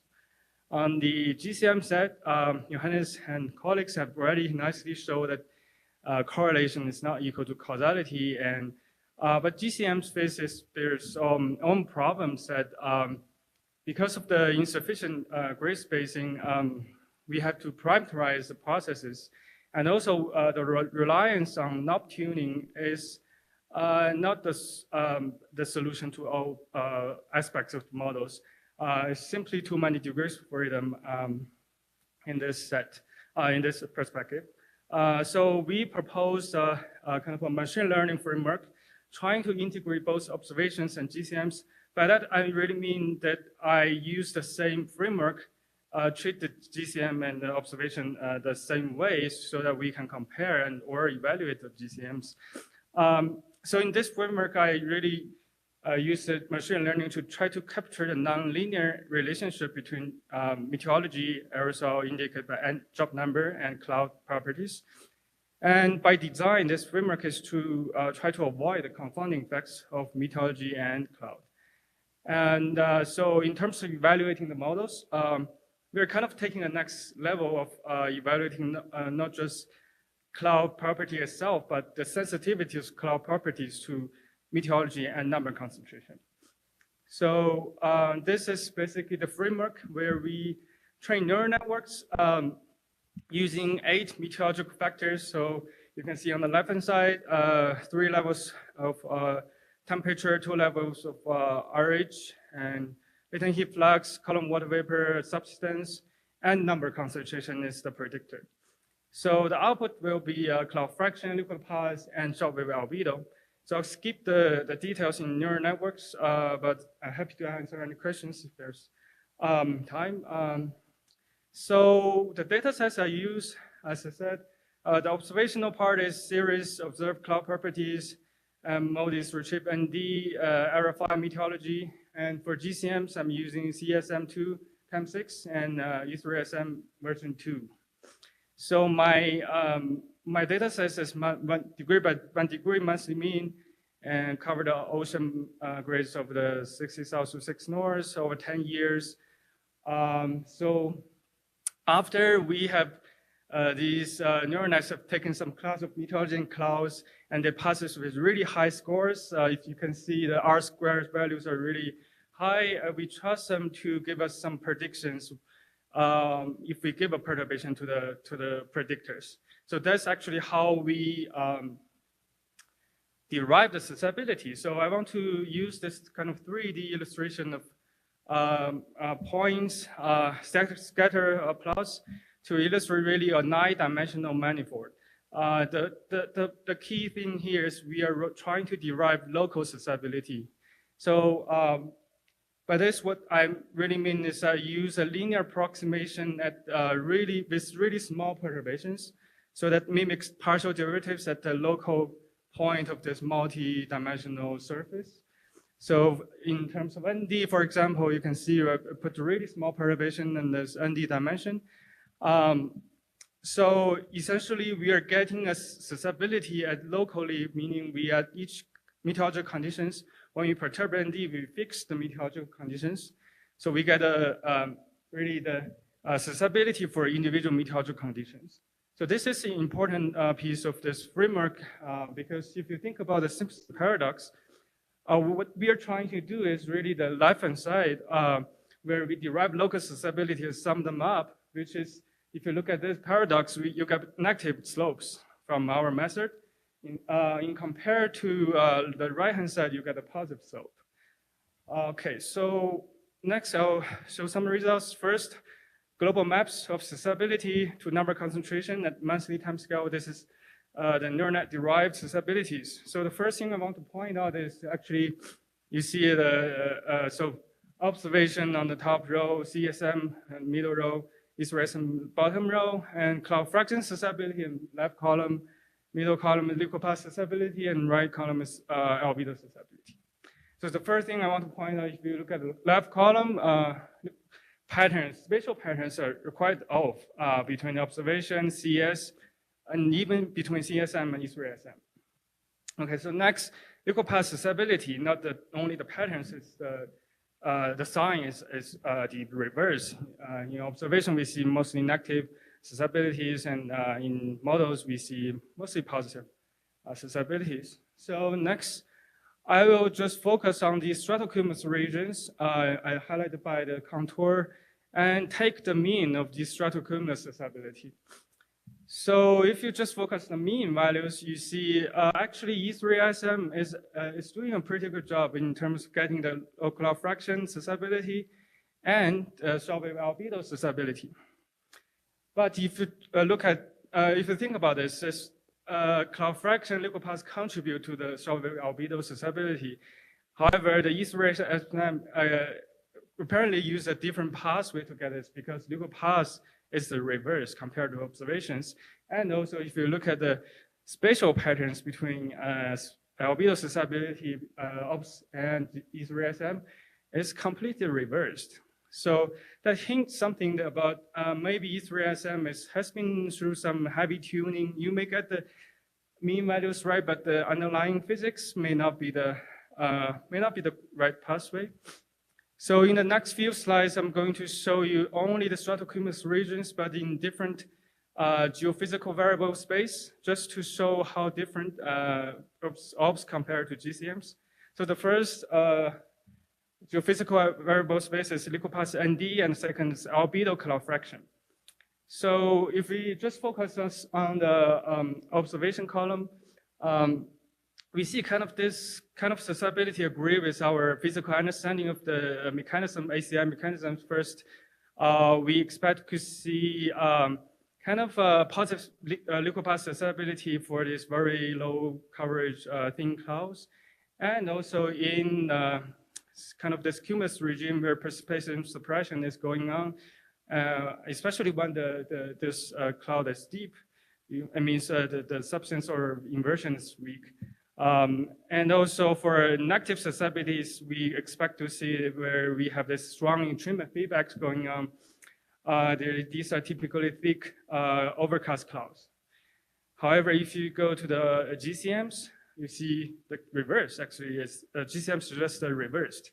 So this comes as a surprise not only to us, but also Neither's paper already showed this with E3SM, but they're using instantaneous outputs at much higher resolution. We also see this kind of reversed relationship in leucopath ND space. Next, moving on to cloud fraction susceptibility. Again, you see kind of the physical consistent understanding in observations where we expect to see kind of cloud invagoration in this weak inversion conditions and also precipitation conditions, and kind of cloud dissipation more in entrainment-driven conditions. Again, so this is kind of pointing that this neural network is able to get robust manifestation of small-scale ACI mechanisms at monthly mean time scale. So if you go to GCMs, again, it's a reversed story for these GCMs. This is another proof that we kind of show this in meteorological space. On the left column is the boundary layer RH and the Fridge opposite RH, and the two-dimensional on the right-hand side is temperature in the boundary layer and Fridge troposphere. So if you go diagonally, you see this kind of jump in the RH and also LTS basically on the right-hand side. So in observations, we basically see when we have the strong negative cloud susceptibilities where this is where we have a strong delta in RH. So that means entrainment is favored. However, the GCMs actually, CSM suggests the reverse is true. So far I just show you some different slicing through this 9-dimensional space to show you some difference between those OBS and GCMs. If we were to make some implications using this method, for example, we were trying to imply what will ACI be in a warmer climate. So this is based on the consensus that in our community that in a warmer climate, we expect to see an increase in SST, but with a rather constant RH profile. So in this diagram, I'm showing delta RH between boundary layer and free troposphere. So the way to go is going vertically, increasing SST. So the point I want to make is it's really base state dependent. So if we are already in a really strong inversion RH-wise, we expect to see more cloud, more negative cloud susceptibility as we go to warmer SSTs. However, if you're in this there's a weak jump between the RH and free troposphere, we expect to see same kind of magnitude of ACI. As you may already guess, GCMs will show you different stories. Okay, so thinking about this is really a 9-dimensional surface, so we are trying to get susceptibilities out of this 9-dimensional surface.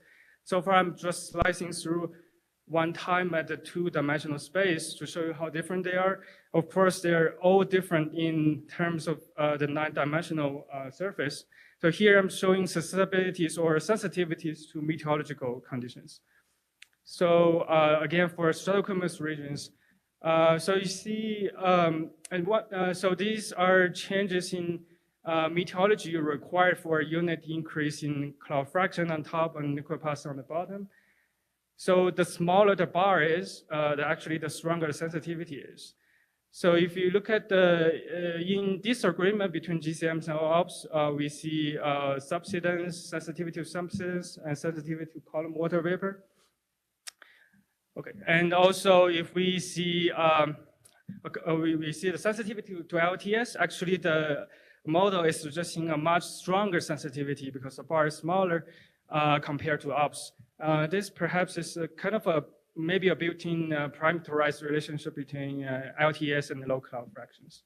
And also SSC shows some different sensitivity between OPS and observations.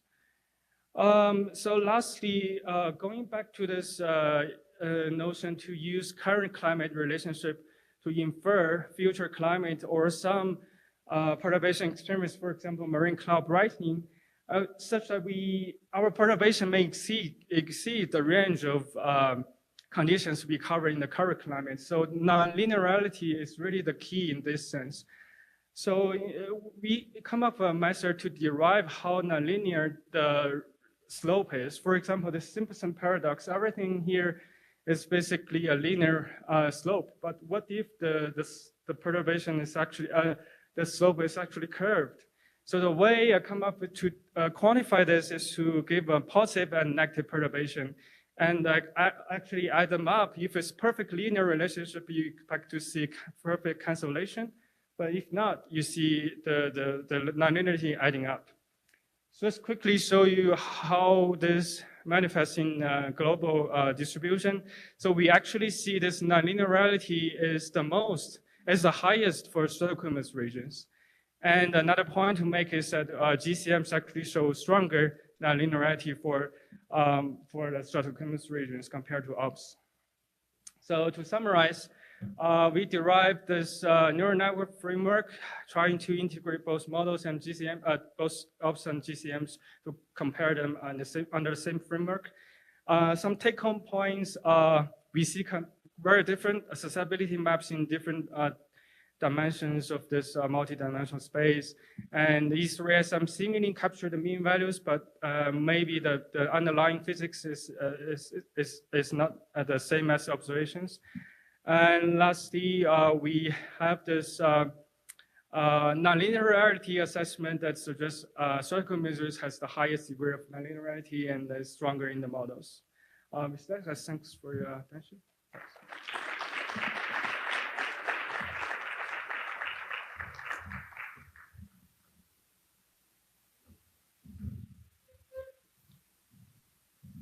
Thank you, everybody. I'd like to invite our speakers for this session back up to the stage.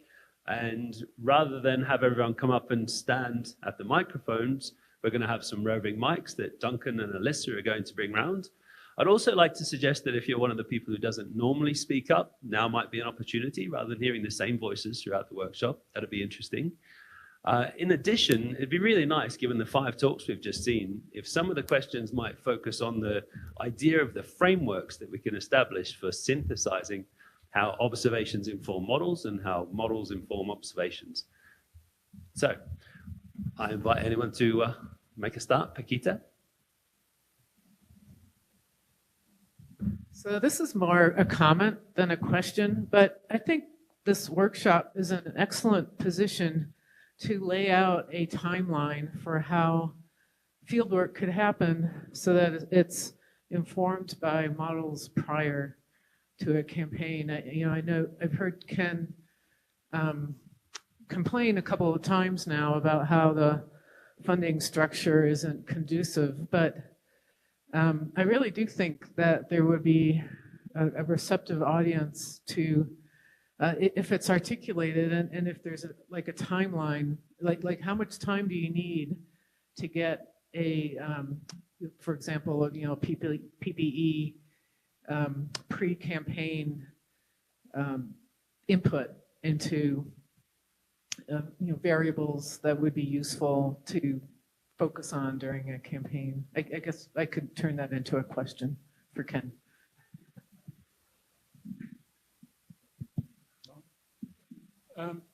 Are you referring to individual, you have a big campaign coming up and you want a bespoke PPE for it, or are you talking about some sort of generic PPE that could be used for multiple activities? Well, you could take your pick, but let's say, some ideas percolate out on how to address warm rain processes or this liquid water, the ND susceptibility. How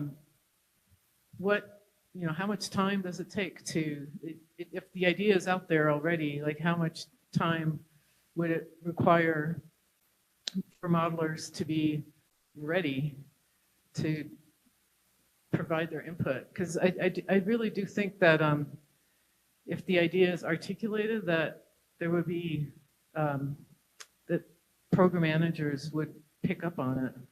Yeah, I mean, if there were groups like in the US here with Greg who have doing this all the time and been able to create a new PPE relevant to some particular activity, if it couldn't be done with the existing one, I mean, I'm guessing it would be the order of a few months to line something like that up, unless it required complete recoding of the model to put in something that didn't exist. But I don't know, Greg. Yeah, I would agree with what Ken said. A lot of it is thinking ahead on the possible outputs.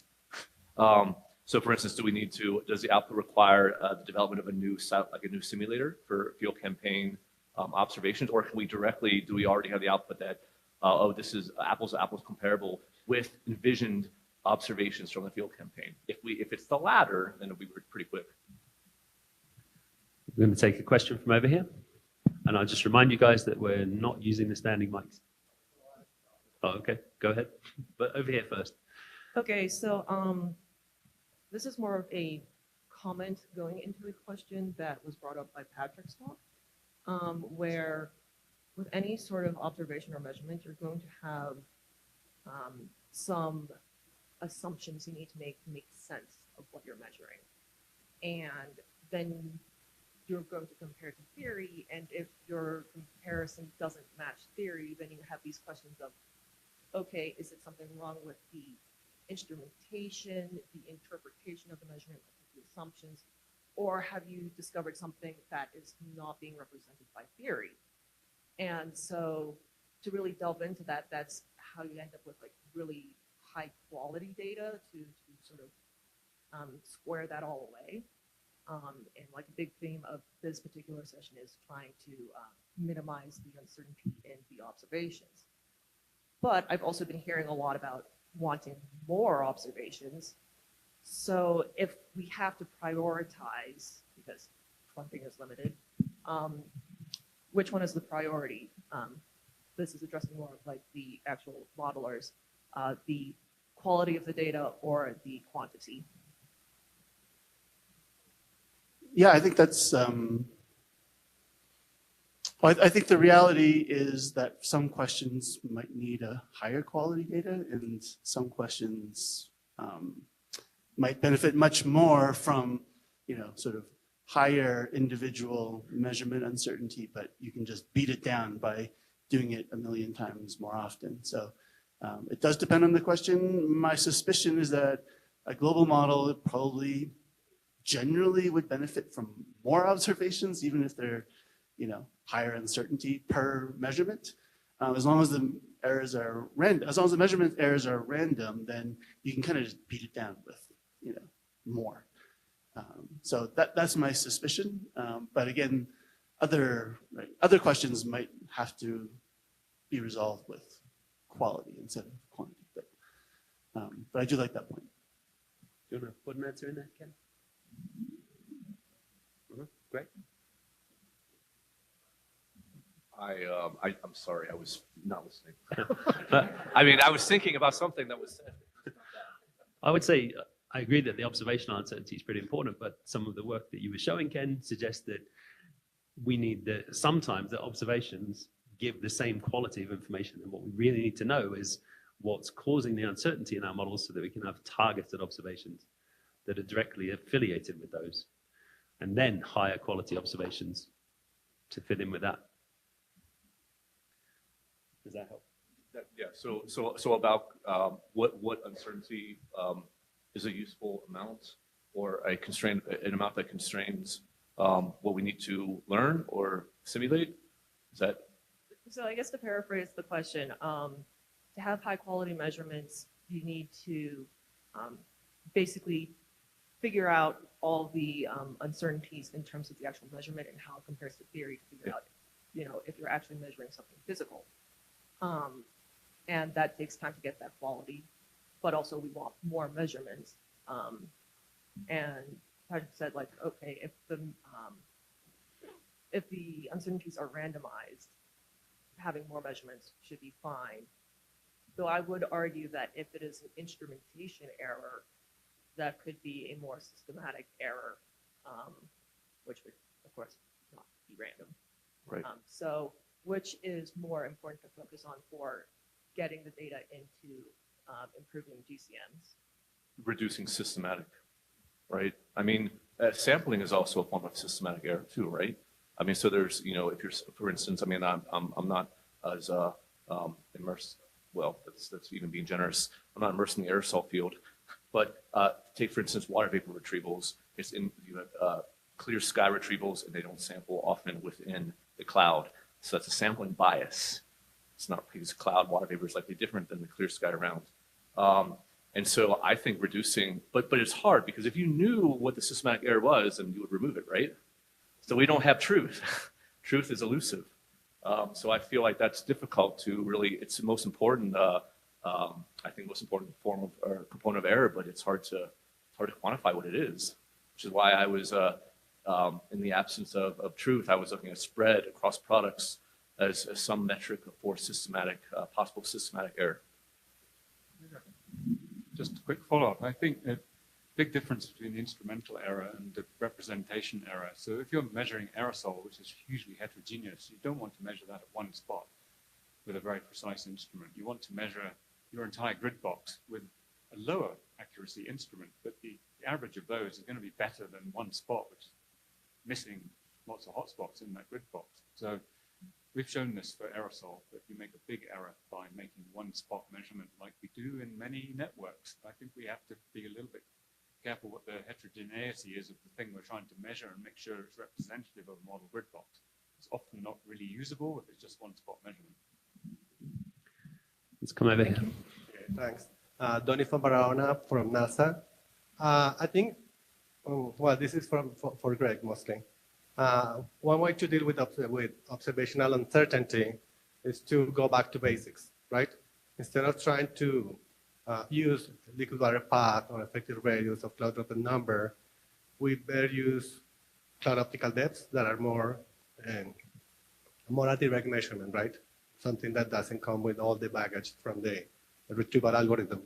Or if we want to get, instead of getting the liquid water path from the microwave, we go directly to the microwave radius. That could be a way to reduce uncertainty. And a second way, and this is something that people in the DA community do, is that if you have a new measurement, that measurement usually comes with some information about uncertainty, some error. So what you can do is when you build the emulator, instead of just adding or averaging all the observations, you actually weight them by the uncertainty that they come with. So very much like ridge regression or L2 regularization, where you penalize a measurement that has more uncertainty than a measurement that you trust more. And that way, I can come up with that observation that, I have droplet number concentration, but has this big uncertainty, so it doesn't weigh too much on as much as the gradients or the long wave cloud forcing and other things that are much more centered in the observations. So with your latter question, that's what we do, right? We design an analytical function that will weight observations less if the spread across products is large. The product itself has an uncertainty measurement, right? We also take, if that's available, we build it into it as well. Right. But the product, but again, what do you do about the fact that, so you have two products, their means are this far apart, and their uncertainties are like this? How can the means be so far apart and the uncertainty envelopes don't even overlap, right? So I mean that's a problem, right? But that probably doesn't happen with I think it happens a lot. or with actual radiation. Yeah, right? I think it happens quite a bit. In particular, because when you're going from the observation, which is a radiance typically, and you're going to some sort of variable like a cloud variable or something, or environmental variable, all of the algorithm parameters, right? It's not sampling. It's not radiance noise in the radiances. It's the built-in structural coefficients in the algorithm, the inverse problem, that aren't perturbed. Yeah. Right? And if they were, you did that, maybe you would start seeing these different observations or uncertainty envelopes overlap. That's why you need to go back to the basic problem, right? Well, yes, get back. Sure. I mean, let's talk about this for a while. For your first question, though, radiances. So I would agree with you on something like cloud optical depth. Sure. I mean, radiance. It seems like if the cloud field is complicated, that would be one way. We could see. Okay, let's try to agree in radiance space. But then how do we use that to suppose there's many conspiring processes that allow us to match that radiance? How do we, as a modeler, then say, well, shoot, which process in there, which parameters were the ones, or which structure in there was the one that caused that, or were the cancellations? And I don't know how to go back and easily modify my structure or parameter because they're all conspiring to give. I may argue that that's embedded in the retrieval algorithm, that kind of thing. But okay, thanks. I think, Pakita, do you have a response to that conversation or a different question? Okay, I think this is Graham Feingold at NOAA. I think this is a question mostly for Greg and possibly for Ken. Greg, I'm wondering to what extent this selection of model variants that best match the observations. Very nice approach. I wonder to what extent you might apply that regionally. And this sort of taps into perhaps Pakita's question. Do you, if you do well in a certain regime, a stratocumulus regime, is that model variant still useful even though it might not do well elsewhere? Are you striving for, an overall global match to as many geophysical variables as possible? Or might you limit your regional domain and just select a few variables that are very important for, so more ad hoc? So far we were looking.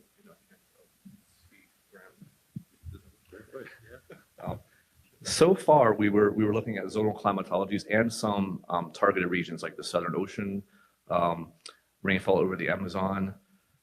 Those were things, but our approach recently has been to generate a lot of members that are in agreement with those sort of zonal, those things I just mentioned, and then take those members that we think are all plausible and start doing intensive studies, like, for instance, Anne and Florian and McKenna and others might be looking at taking those calibrated physical sample members and see how well those, which subset of those will look good for cold air outbreaks or something, right? Or some sort of other targeted regime.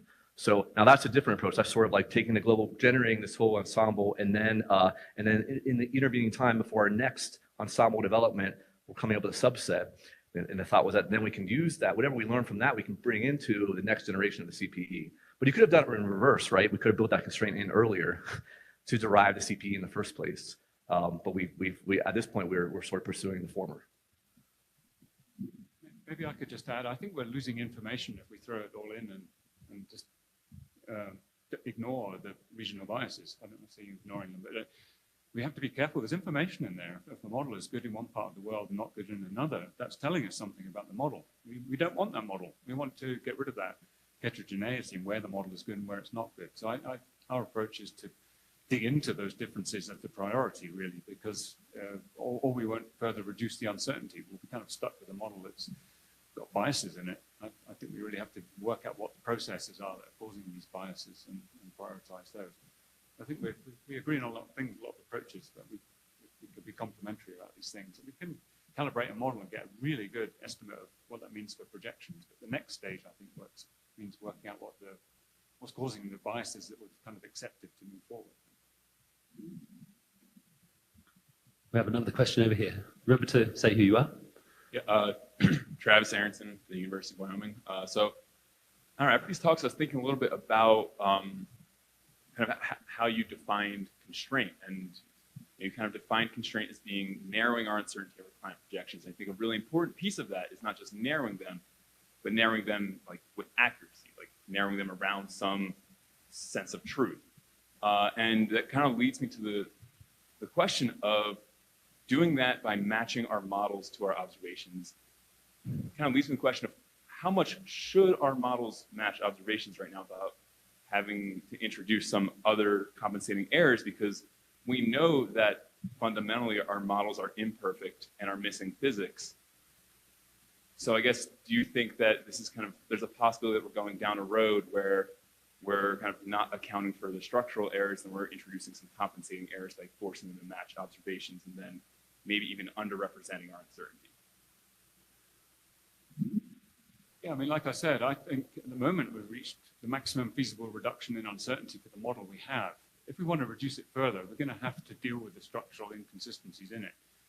And how much should we prioritize the model achieving liquid water path and not drop that number? We can't get both. So what should we do? We have to fix that. Yeah? And we could fudge it and just say we can be pretty good at drop that number and pretty good at liquid water path. But I don't think that's what we want to be. And I think we should read these signals that are coming out of that and start prioritizing which observations we want the model to be good at, which ones we're going to accept and maybe never going to be very good for some representation reason or whatever. But I think we need a plan for that. We need to think it through. And I don't think we have. We've kind of just ad hoc settled on models that are pretty good at AOD, and other groups are settling on models that are good at something else. And that, I think that's genuinely the reason we haven't made progress, because we've never brought all that together and worked out what it means. Yeah, it's a difficult task, but I think the community can prioritize this somehow. Okay. So along that line, so one of the things by building in this observational discrepancy, we were able to, some things that seem structural, we were able to, we think were parametric, possibly if the uncertainty is reasonable, that we built into the, one was actually liquid water path and cloud drop and number concentration. When we use we work with Ralph and ours and to come up with targeted regions where the observations were good, but then we used an alternate product, I think Grosvenor product, or some, and we actually were able to match both when we built in the big uncertainty. As to your first question about I guess we don't know the truth in projection, right? But what we are planning to do is running our CPE in paleo periods. So we can reproduce the past climate, and maybe with some members, and maybe those are more skillful for future projections. I just want to take the liberty to speak that a little bit. I think if I can re-articulate your concern, it's about overfitting, right? That we do all these things and we end up with something that we overfit for the observations. But actually, I mean, we've seen evidence in the existing simulations that we've overfit various components, overfit maybe the cloud processes if a model is particularly focused on getting those right, or a model in the center is focused on getting those right. And actually by doing this kind of exploration and explicitly accounting for those observational and model uncertainties, I think actually we get a better model that is less likely to be overfit. I like that way of thinking. Let's do a lot of overfitting first and find out what the misfits are, and then work out where they're coming from. I never thought of it like that. That's good. Thank you for a nice talk. I'm Li Hui from the UIUC, a PhD student. So I was wondering, so I'm doing microphysics models. So I was wondering, so if the model has limited physical representation, there will be a structural error that you cannot find a good parameterization. However, if the model has so many variables that you need to parameterize, there will be likely be the overfitting like just mentioned. So I was wondering, in your opinion, what will be the optimal model complexity in the applications? I don't know the answer to that question. What's the optimal model complexity? It's a really good question, and I think we should discuss it more. I don't have the answer myself. I suspect we're reaching the sweet spot of model complexity. There's only so much information in measurements. Measurements are the truth, and they have uncertainties, and getting a model to sit within the measurement uncertainty, we may be reaching that point where we don't need to add more physics to models to make them achieve that. We shouldn't be adding stuff just because we like it or it increases fidelity or something. Is it within the observational uncertainty? Then we should stop. So we should discuss this more. I don't have the answer. I actually was thinking about this a little bit during your talk, and it occurred to me that maybe it's easier, I really like these approaches to simplify, but maybe it's easier to first go really complicated and just chuck everything in that we think might be important, then do a PPE, and then we can throw away all the things that aren't, and kind of simplify it back down in the knowledge that those bits that we're chucking out. I think Anne wants to feed into this. So. Thanks so much. I wanted to bring up something that I think is more popular or has really been promoted in the European community and maybe is starting to be picked up in the US community, and that is Lagrangian analysis of aerosol cloud interactions and cloud evolution. And I think both Roel Neggers and Felix Pithon have advocated this for stratocumulus to cumulus transition, and also polar to mid-latitude and vice versa air mass transformations. And this comes up a little in Patrick's talk. He talked about delta T. Can we observe the delta T? I would argue the delta T for cloud systems we care about is that Lagrangian transformation. Graham's group has highlighted the aerosol cloud interaction, the onset of precipitation. That is something that we want to stimulate properly. And we also heard about susceptibility within an Eulerian framework. And when we're in an Eulerian framework, we can't neglect the advective tendencies, which then can be kind of dominant. So what I guess I'm arguing is our aerosol cloud interaction budgets are most closely related to our evolution within a Lagrangian framework. And we can actually do that analysis also in a climate model. And Florian has just started doing this, evaluating model E3.1 with aerosol cloud interactions against activate data, where we can choose a regime, a cold air outbreak regime off the eastern seaboard in a climate model, and then look at whether the pre-cloud aerosol is appropriate and then the evolution along that. And as Greg pointed out, something like this could be implemented into a CPE framework, a Lagrangian analysis that's observationally driven. So I wondered if the panelists had any thoughts on this, if you think there's value in that. I think for model development, it's an appealing thing. I like the idea. Obviously, trying to get rid of the advective tendency uncertainty is good. Just personally, I've always struggled with the idea of a cloud system Lagrangian, just because, the surface wind, because of vertical wind shear, right? Like, there's no such thing as like a box that just moves coherently. I think I would argue once you start talking about a large enough volume that you're trying to do, let's say, a budget for it. So you want to do an energy or moisture budget for a Lagrangian cloud system on watched above. Observing a box that's like 100 kilometers on the side is really, really, really difficult. Like I brought this up in our sort of subgroup yesterday. Like, we've done it for like a 10-kilometer box, and it takes one airplane, and you can kind of get a delta T of about like an hour or so. Once you talk about a 100-kilometer box, right now you're talking about 100 times the volume at least, and the number of airplanes, it might be dozens or something like that. So I think it would have to be more like a hierarchy of observations. We were kind of talking about this What yesterday. if, what if you add satellite data to that? You're right. That's what I was going to say. A hierarchy of observations where you have some in situ, but then for the longer scale stuff to tie it all together, you need satellites. And so, yeah, so that's kind of, so just like some people like to talk about hierarchy of models, I think this kind of thing would also require a hierarchy of observations. I believe we have an online question. If that person wants to unmute, hopefully we can hear you. Yeah, thank you. Can you hear me? Yes, loud and clear. Thanks. So I'm Kwesi from Indiana University. I have two questions. The first question is that I've been grappling with this, and I wanted to know what you all's thoughts are on these questions. How useful is a model with 10,000 tuning parameters for an aerosol parameter or a cloud parameter? I mean, do we want to, as a community, develop more parameters that can talk more about the particles we have, or we would want to use the different tools that we have? And the second question is that how does machine learning help us to do retrospective learning from the observation data that we have?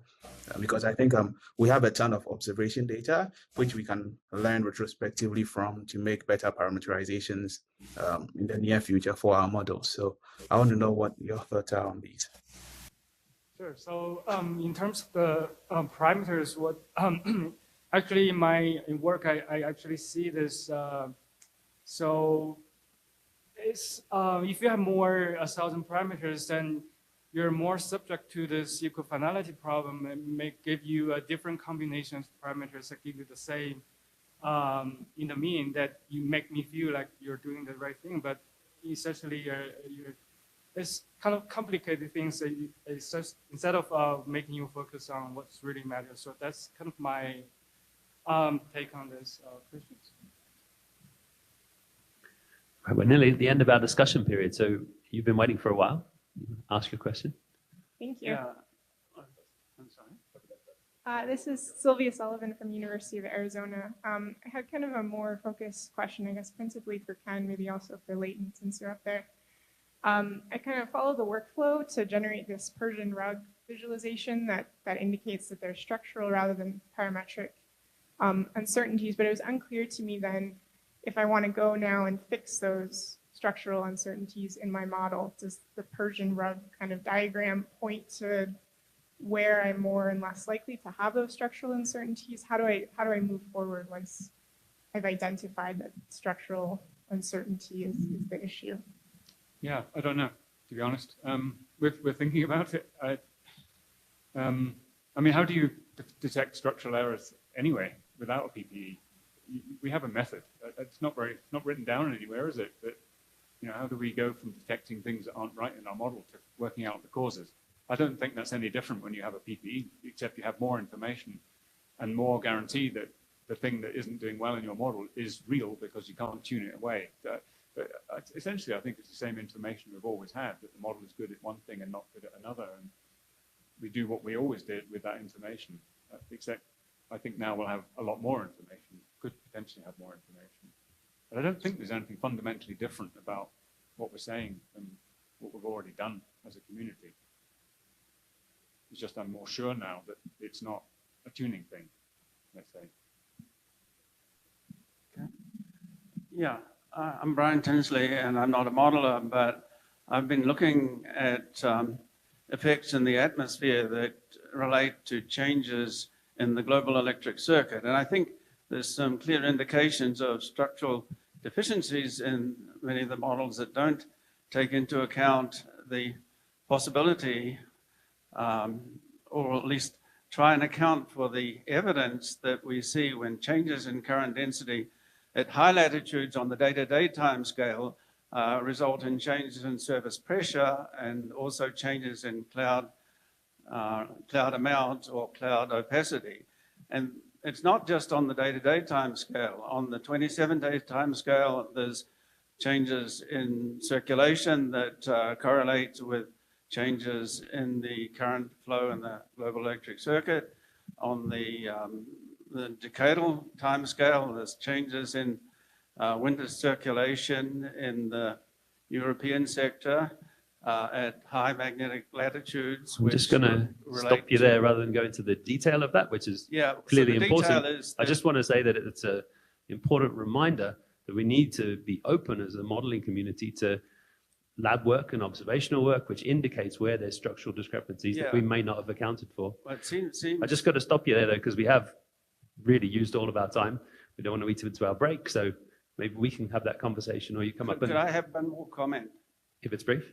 Okay, I think the structural deficiency is in not accounting for in-cloud scavenging processes on aerosols, which affect the aerosol size distribution, which changes with regard to the amount of electric charge that is deposited by these changes in the global circuit. So that's where I'm offering a suggestion.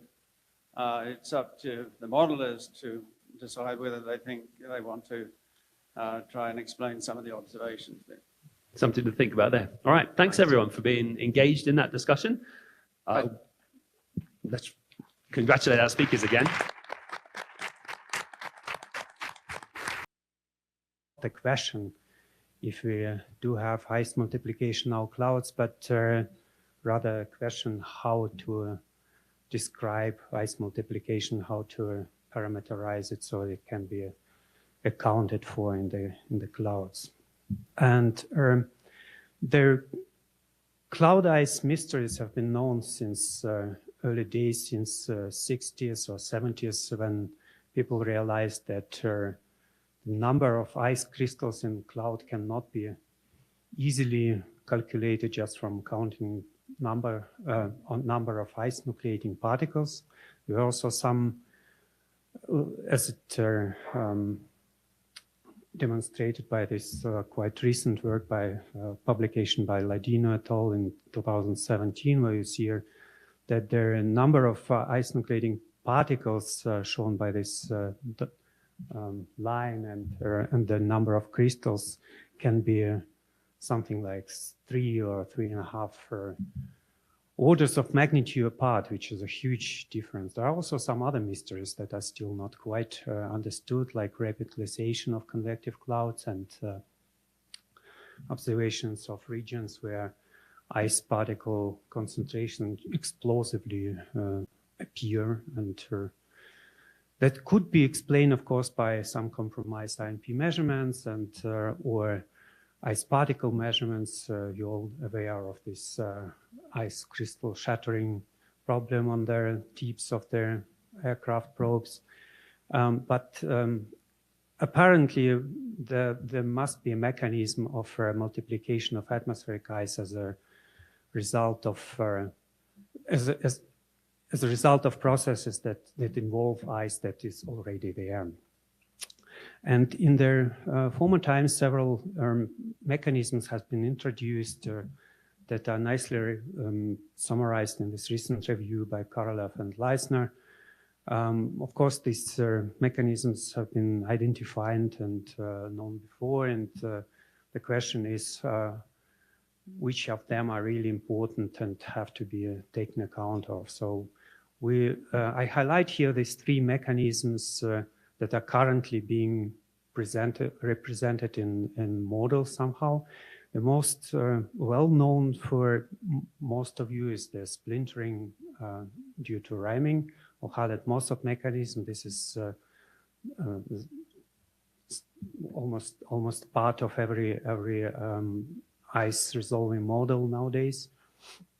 But recently there were some lab works, also including ours, that droplet fragmentation and freezing could be a very, very important mechanism.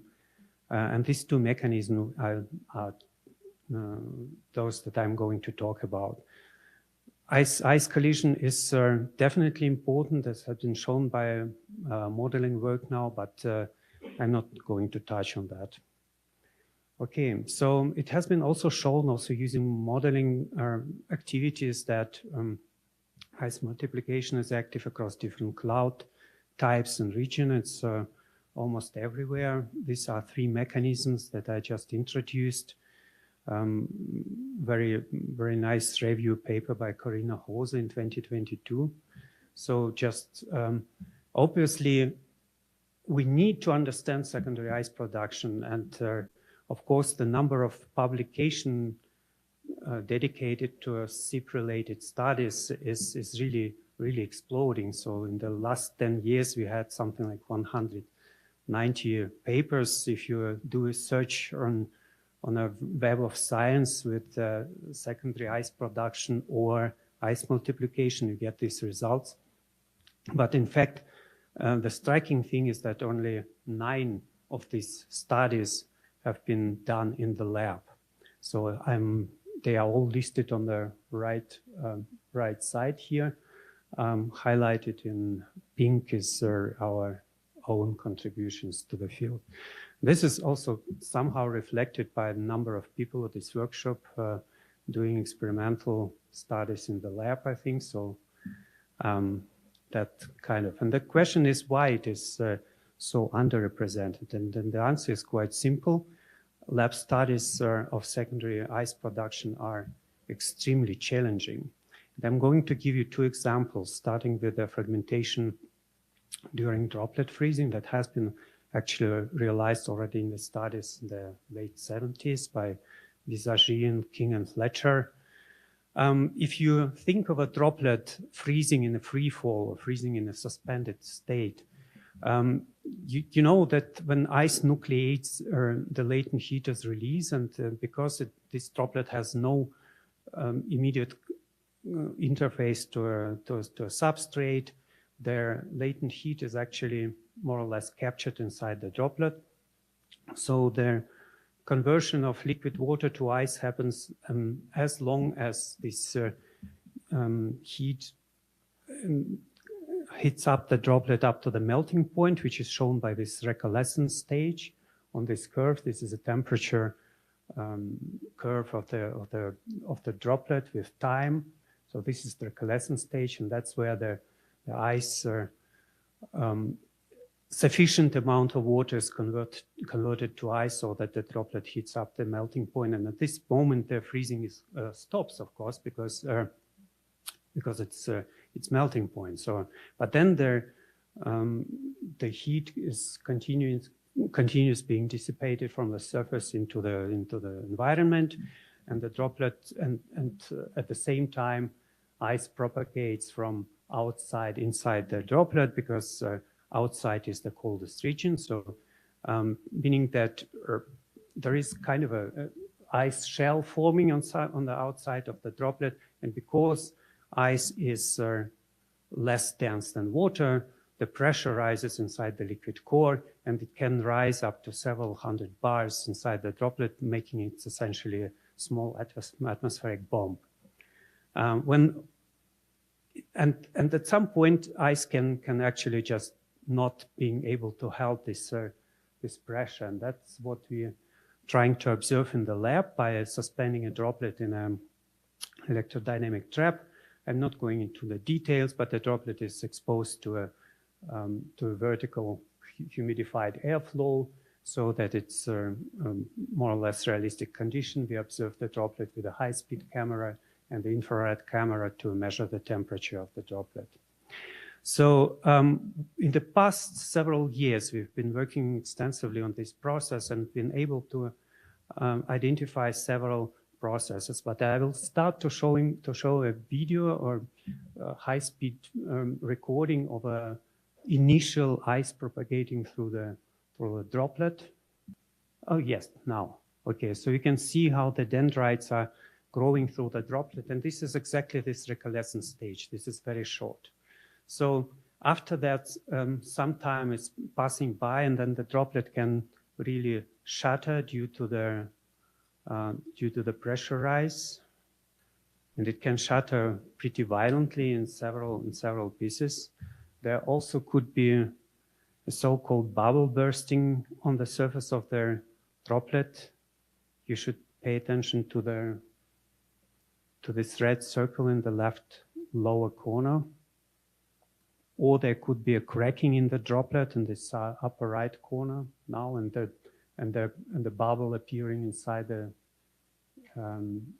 inside the droplet, or there could be a jetting from the droplet. That's all a manifestation of this pressure rise inside the droplet that has to be released somehow.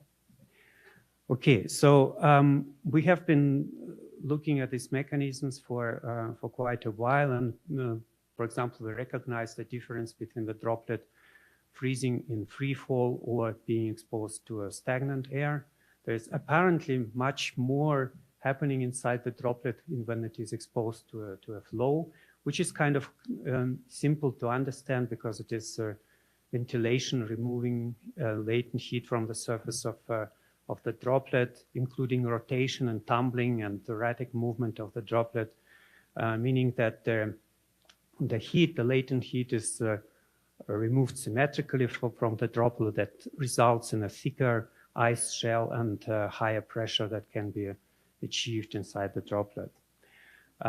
Interestingly, when you look at the droplet temperature with infrared camera and measure the temperature of the droplet surface, you can easily observe how this pressure is building up and released, because as you and this is now I'm showing an experimental curve of the droplet.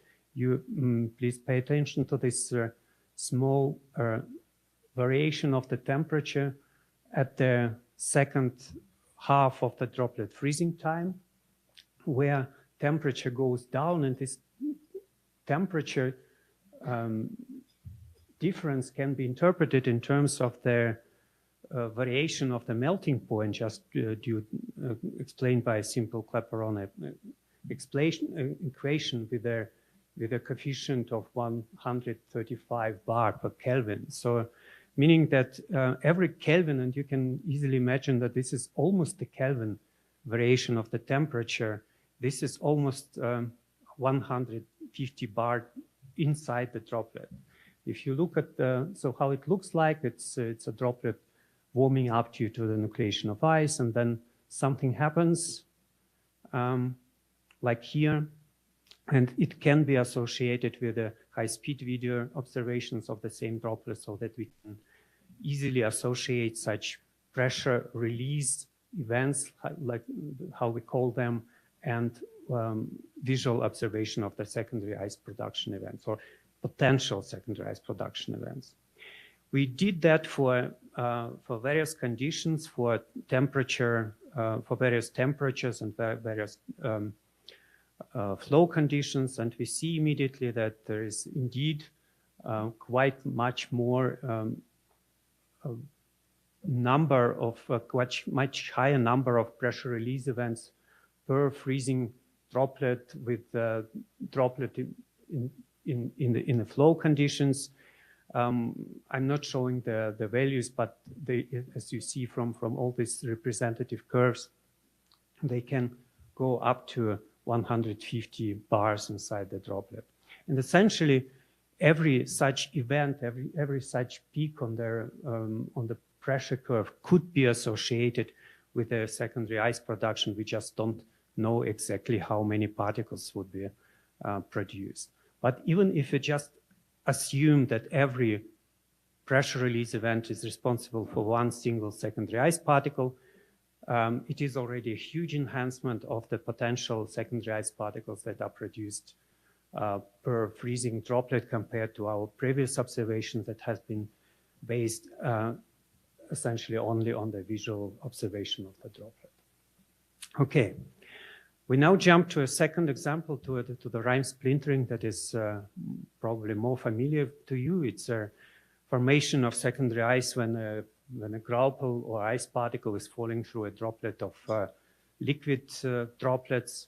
It has been discovered and described in the 70s. So you know this famous experiment by Hallett and Mossop, where there were ice-covered rods rotating in the chamber filled with cloud droplets, and they have found up to 700 individual ice particles produced per milligram of rime. There were some studies that could and could not reproduce the same results. So, but their experimental parameters are not, experimental conditions are not well constrained. and we have decided to do it in the lab, simulating the falling of a graupel in a flow of realistic cloud droplets and temperature and humidity as good as we could achieve that.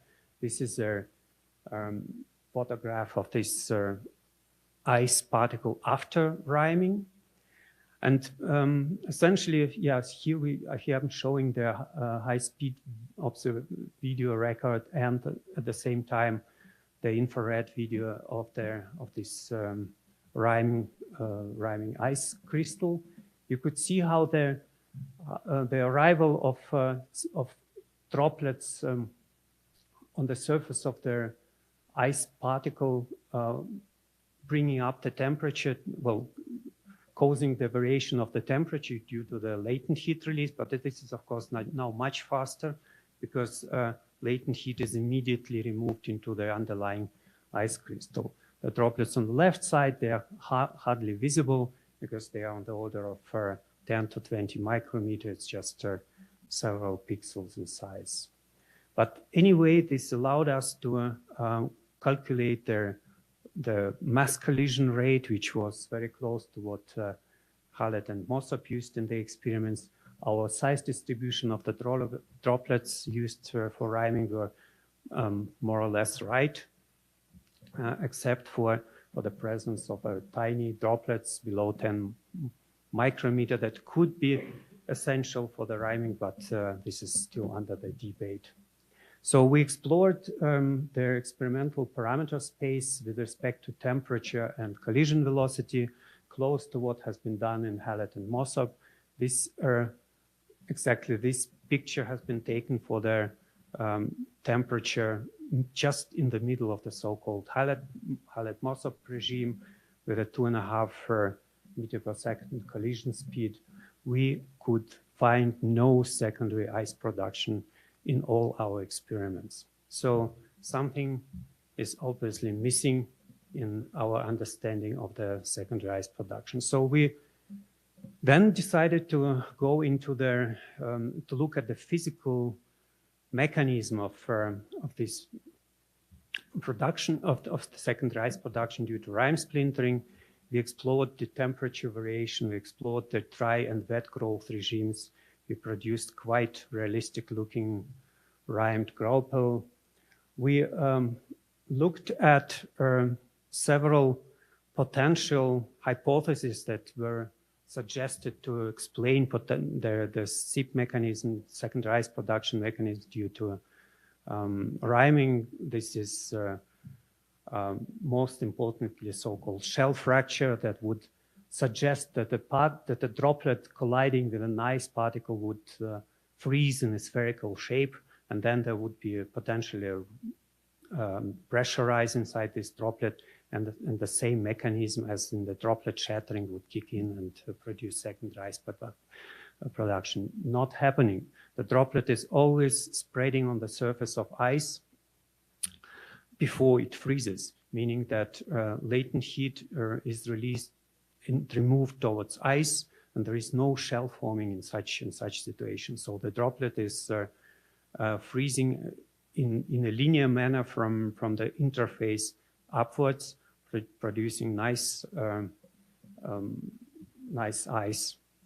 We also looked at the glancing collision hypothesis, where droplet was suggested freezing and bouncing off at the same time from the surface of ice. Also not happening. Whenever droplet touches the surface of ice, it always being accreted and freeze as an example before. We looked at the sublimation detachment of ice fragments. We could indeed observe one or two events, but it takes minutes for such a piece of ice or such dendrite to detach from the ice surface due to the sublimation. So summarizing, we do think we understand their formation of secondary ice due to droplet freezing fragmentation better now, but we're still missing the number of secondary ice particles produced per pressure release event, and we also have to explore the size dependence of this mechanism.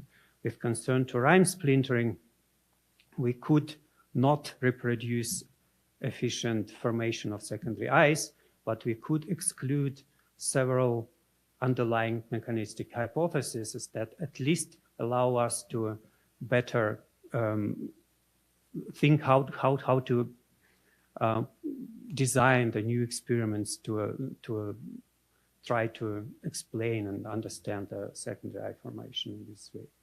So I would like to show you just few results from the aircraft-borne observations that have been published in the recent 15 years, showing that it's not some exotic mechanism that it's really happening, like this nice paper from already 2004 by Alexei Kiselev, where he observed such fragments of frozen drizzle-sized droplets at the temperature regime exactly where we observe our maximum of the secondary ice production events in our experiments. So obviously this is really happening, and it can be observed in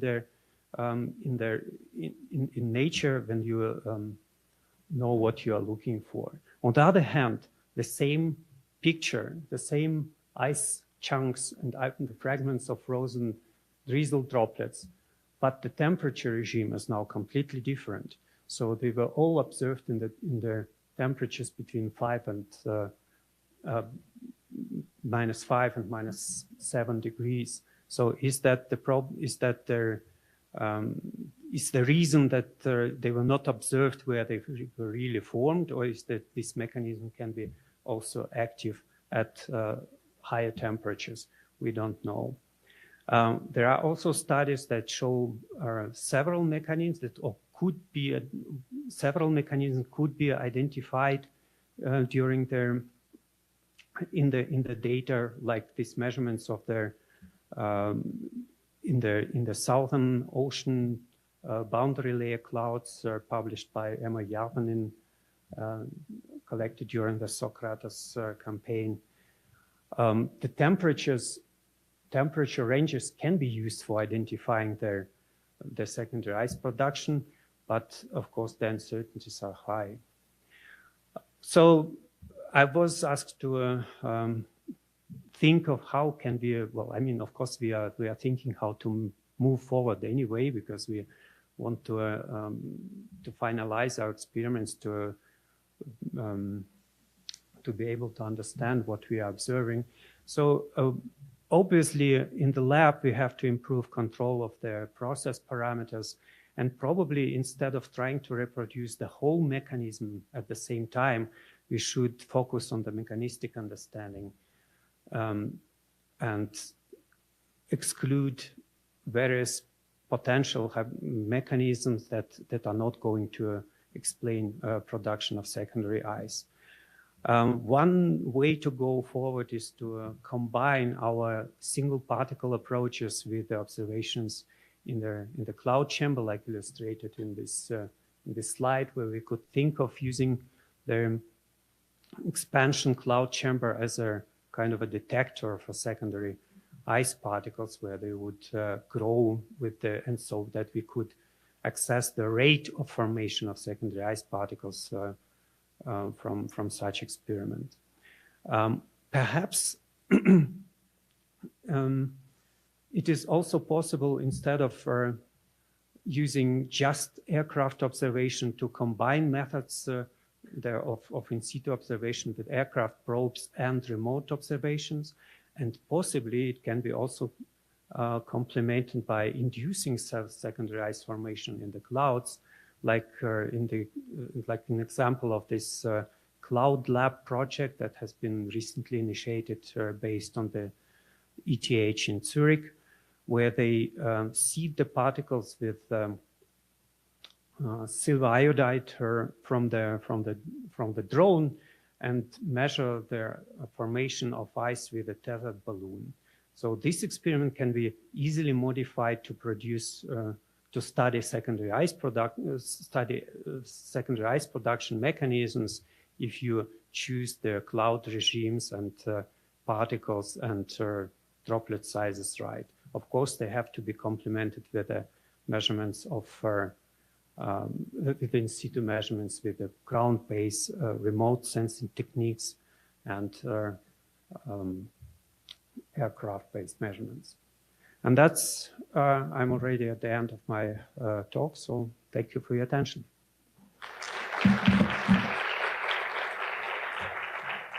We can maybe take a couple of questions. We're running a little behind, but let's take a couple of questions for Alexei. And thank you for that wonderful talk. Okay, so Gunnar Kukurka from Princeton University. Very nice talk. I was just sort of wondering if maybe there are some other dependencies on the SIP processes that were not necessarily explored in the phase space of the experiments. Like maybe there's a size dependence or supersaturation. I only saw you mostly talking about the temperature range. Well, this is a very good point.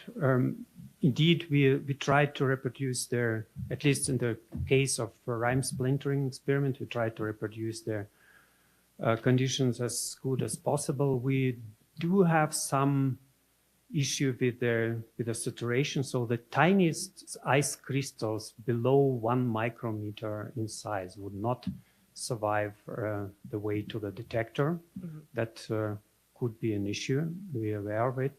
But on the other hand, that also puts a limitation on the size of the secondary ice crystals that were not produced in our experiments.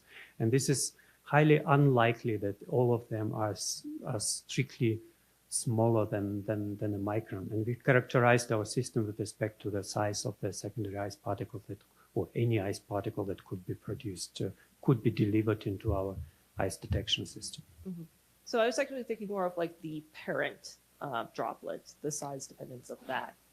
Like all the droplets you were showing from the lab and the in situ were larger than 100 microns. I don't know if like smaller particles would be even bigger.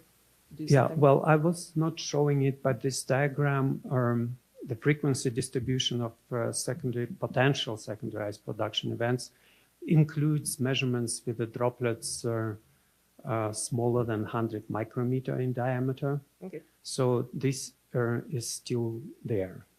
And that's why I was showing the way forward would be also to explore this regime, of course, because we don't know if a droplet of 1 millimeter size, for example, would still do the same, and if yes, then at what temperature. And we also cannot say what is the smallest size of the droplet that would be. There is just from the theoretical considerations, there is a limit for a droplet where it could freeze completely already during the reconvalescent phase, especially if it is immersed in a flow. But this is something below 10 micrometer. Okay, thank you. Okay, we'll take one more question and then. Okay.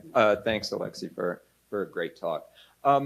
So a number of observations that have been attributed to rime splintering, especially in orographic clouds or in stratus type clouds, oftentimes suggest that it can be episodic, right? Where you have very short periods where you may be having this ice multiplication, and then in seemingly very similar environments, all of a sudden it turns off. And I was just curious if you wanted to comment on that, and maybe how, following up the last comment, how we could explore sort of the phase space of what might be happening to whatever is controlling the ice multiplication process that is occurring. Do we do that in a lab? Do we do that from aircraft measurements? Do we do that from experiments such as Cloud Lab in a natural laboratory? What do you think? Well, from my personal perspective, of course, we start from the lab. That's the best thing because you have all the parameters under control. Concerning this fluctuation or explosive kind of secondary ice production in the cloud, we might have an indication that it happens where an ice particle transition from wet growth regime to dry growth regime, because that forms a liquid layer on the surface of ice, which then freeze again, but there could be some pockets of liquid water captured underneath this ice surface, and then the pressure rise inside these pockets as ice continue to propagate could actually produce the same effect as in the droplet shattering experiments. We have seen indications in the lab, but they are not conclusive enough to be able to parameterize them. Yes, but then of course, if this is true, then we should look specifically in the ranges in the cloud where such a situation can occur, where we can have large ice crystals falling through the highly modulated concentration of cloud drops. Great, thank you so much. Let's thank Alexei again.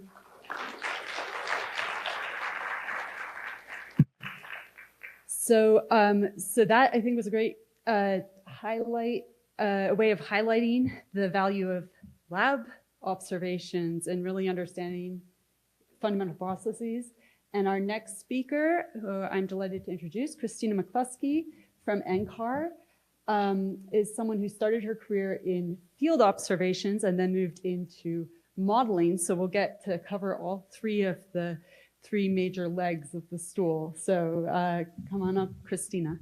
Okay. Good afternoon, everybody. So I'm really excited to be here. Thank you to the organizers for organizing this great event. I've been really interested by how many people I just feel like there's a lot of energy in the room right now to solve this problem. And I am hoping that this presentation will inspire you also.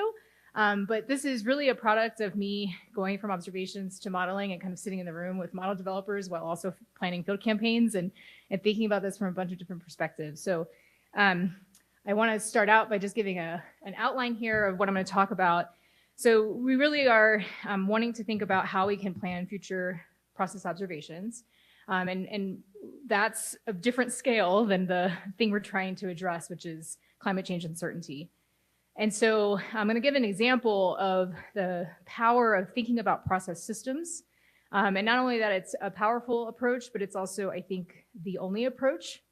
And I am also going to talk about a new project that I'm very excited about at NCAR, that we're going to try to do some activities to address this. And there's, of course, a number of people who've influenced me over the last few years that have contributed to various aspects of this work. So I just want to acknowledge that there's a combination of observationalists, modelers, and I really want to point out, too, that this laboratory work that Alexei was talking about is absolutely critical. And we have to figure out how to also promote that and make sure that we're supporting that. So I do want to make sure that's clear.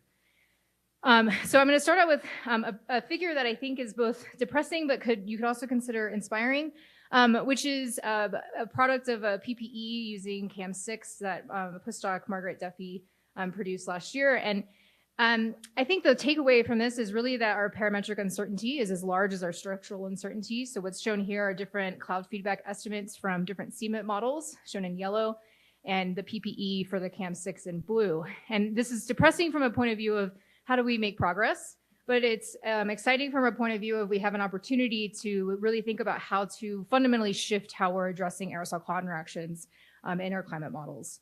And so there's a lot of room for improvement, I guess, is the point. And so I have been spending a lot of time thinking about Southern Ocean aerosol cloud interactions. And so I just want to introduce this other aspect of aerosol cloud interactions we haven't talked a lot about, which is this cloud phase feedback. This is an example from a paper. Looks like I lost my reference there, sorry about that. But basically a 150-year simulation was carried out, and they assessed the cloud feedbacks for the first 15 years and contrasted that to the last 15 years of that simulation. And in the first 15 years, you can see this cooling effect over the Southern Ocean, where basically what happens is as the climate warms, your ice-containing clouds shift to liquid. And then after some amount of warming, in the last 15 years of that simulation, you have a dampening effect of that cloud feedback. And so future projections using these climate models indicate that this cloud phase feedback will dampen. And this cloud phase feedback is critical to our Earth. It's a buffer for the climate warming. So think about it as a way in which the Earth is buffering its own warming, right? So the timing and onset of this feedback is pretty critical to the future. And so one of the big questions is, well, how well is our model currently reproduce those clouds that we are seeing as being very vital? And so this is an assessment of CAM6 from Brian Medeiros, where using the ISCIP data set, assessing the cloud cover in CAM6. And you can see these bright purple colors indicating that now in CAM6, we actually have too many clouds. And while we did see ice containing clouds in Socrates, and as Alexei showed, we saw ice concentrations when there was ice, we had really high number concentrations.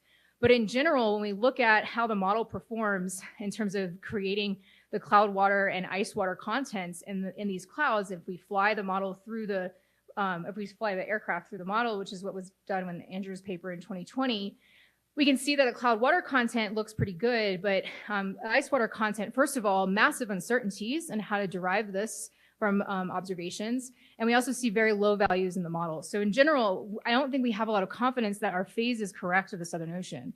So this is again pointing to, we can't really ignore this ice phase. And then on top of this, this is where my main entry point to modeling is, thinking about how important ice nucleation is to Southern Ocean clouds in particular. And when you look at the literature, it can be kind of confusing. It's very dependent on the model you use, the scale of the problem you're looking at. So this top figure here is shown using a more regional scale approach and looking at two different ice nucleation schemes over here, which is the old ice nucleation scheme, and then replacing it with something that's a little bit more representative of what we expect. And you can see the change in the simulated shortwave flux. So that shows demonstratedly like an important role for ice nucleation. But then another study here, this is using CAM. This is where they again perturbed the ice nucleation scheme and basically found that there was no sensitivity when you look at these zonally mean top of atmosphere properties. And so this is confusing, I would say, for the ice nucleation community. And so my argument is really this is an important place where we need to dig into the process system. This is a schematic we came up with in Susanna's review paper in 2022, where we can spend a lot of time thinking about ice nucleation prediction and spend a lot of measurements and do a lot of collecting of data. That's great. But in the modeling world, when we're trying to simulate this, we also have to think about all the aerosol processes that the model has to get correct, and all the downstream and even upstream microphysics that the model has to get correct. So if you're already overwhelmed, welcome to my world.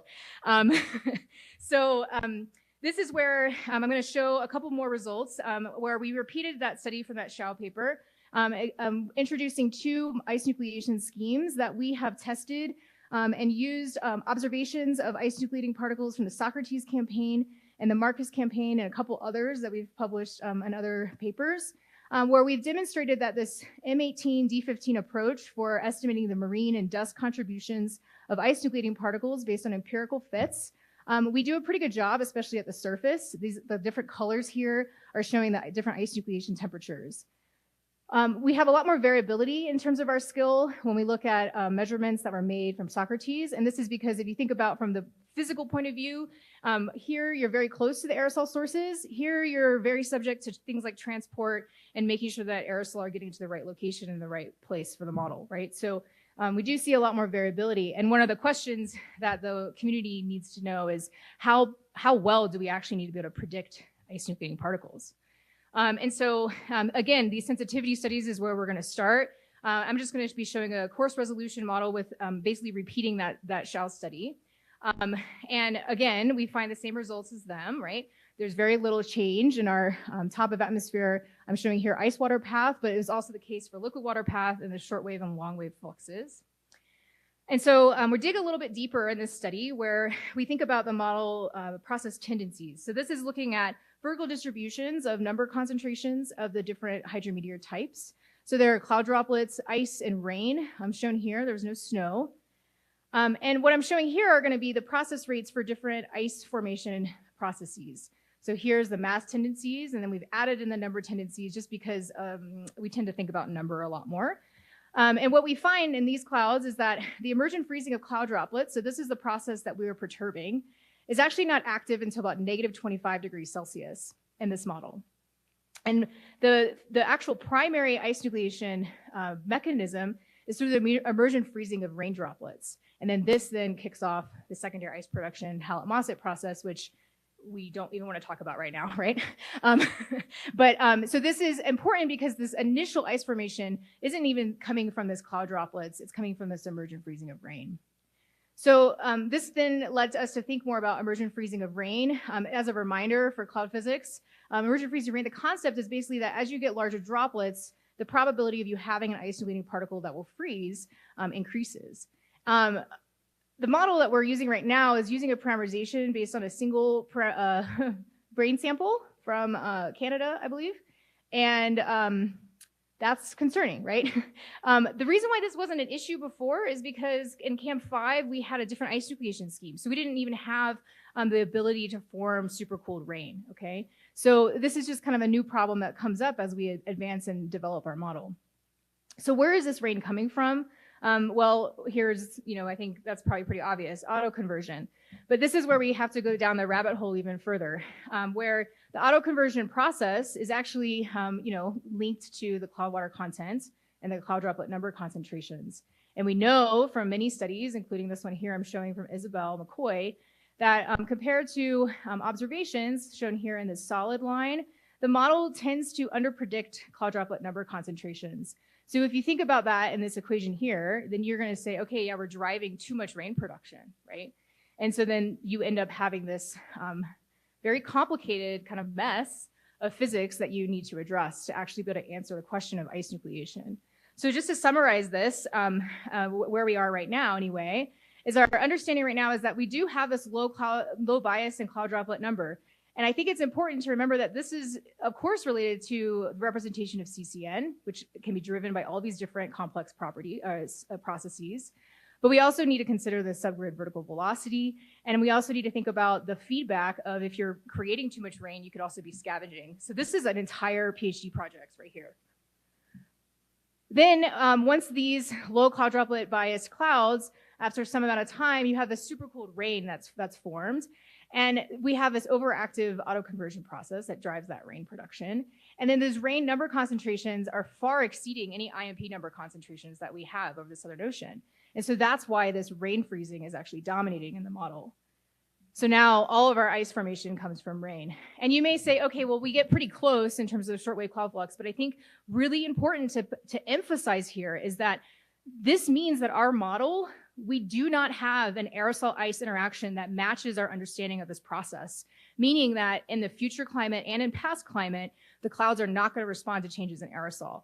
And so that's a very key takeaway message from this. And this is why we absolutely need process-oriented diagnostics. So that's where I'm going to turn oh, great, I'm doing it on time. Okay, so looking forward, how do we actually do this? Like, what can we do? And we've talked a lot about integrating field observations and research models, and I'm going to argue that we need to focus on process systems. And so I'm going to talk about a new project, and then I'll come back to a couple other thoughts.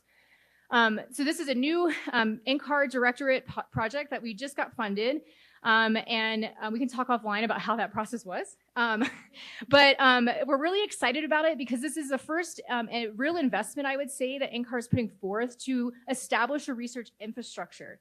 And so you can see kind of our punchline here. It's an NSF NCAR Director's Office initiative that aims to accelerate scientific discovery by strengthening observation model interactions through building community-ready tools.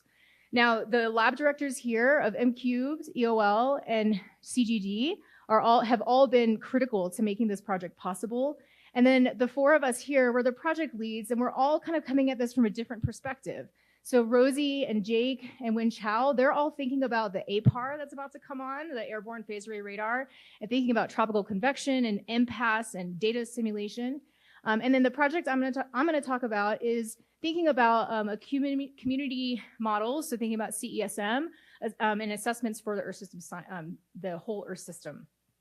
And so this is our team. I couldn't find a picture of John Truesdale, but he's a software engineer developer. And so we are going to be targeting specific process systems. And this is important, I think, because it helps confine the problem a little bit more. So the first process system we're targeting is the warm phase aerosol cloud interactions in stratocumulus to cumulus regimes. I think everyone in this room could argue that that's probably the part of the system that we understand the most and we have the most observations of. And so this is why we're starting there. And we also know that the convective dynamics and precipitation drive some of the uncertainty in our future climate, and so do our interactions between the coupling of the atmosphere and land. So these are also on our list. This is a 2-year project right now, but we are hoping not to stop there. If I have anything to do with it. Okay, so what is this going to entail? Well, sorry, my numbers got weird there, but there's really 4 components. The first component is building a observation process system database. The second is going to be providing best practices and establishing what these observations represent. So addressing the representation error, addressing the context errors or uncertainties. And then we're going to provide 2 ways of assessing CESM or CAM. One through these co-located assessments, which is what which Andrew and I did with flying the aircraft through the model. And then I have, I think, an exciting component I'll talk about, which is really thinking about process system assessments using the CAM physics. So what do I mean by process system database?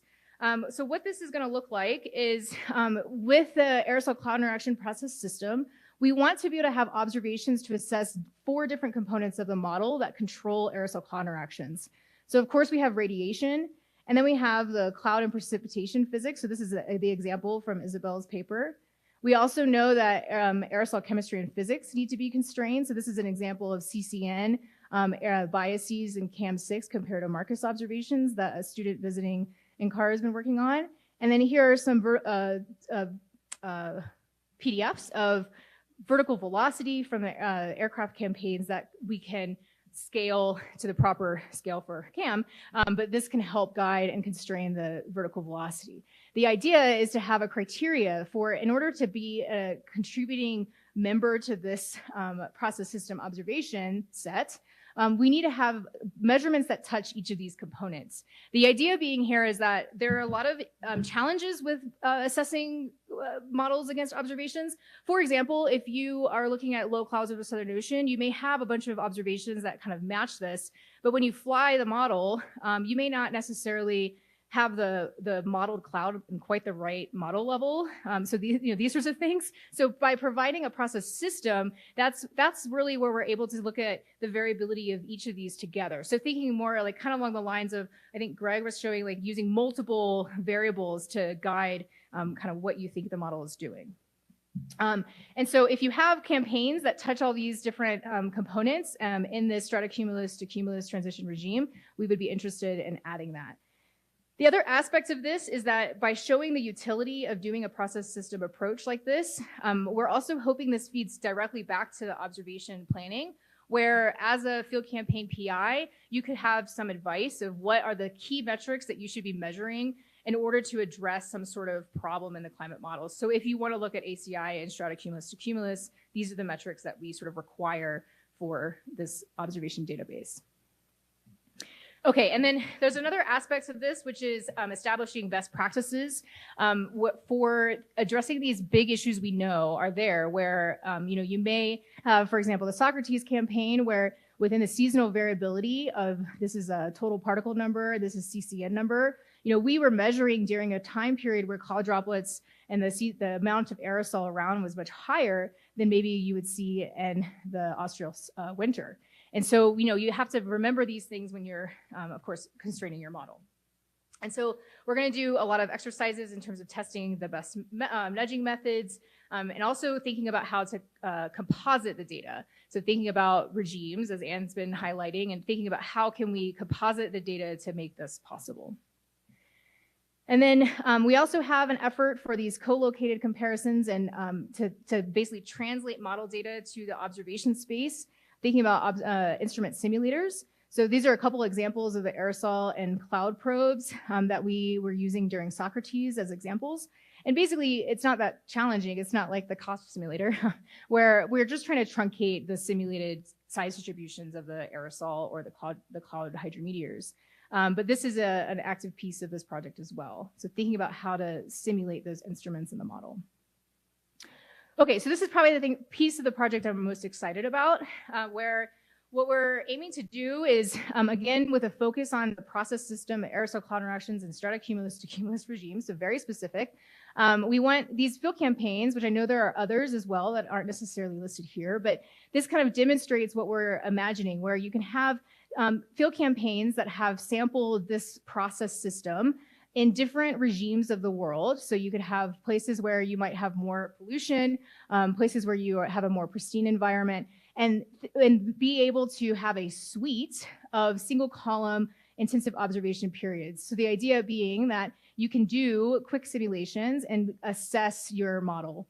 But I think this is where I'm very, very excited, where then you can also apply some of our tools that we've heard a lot about, like our perturbed parameter ensembles. You can also do parameterization testing and make more informed decisions for model tuning. I think one of the biggest challenges I've seen in the model development meetings is that in order to make decisions and have a new tag, or whatever decisions need to be made for that model development, it's pretty quick.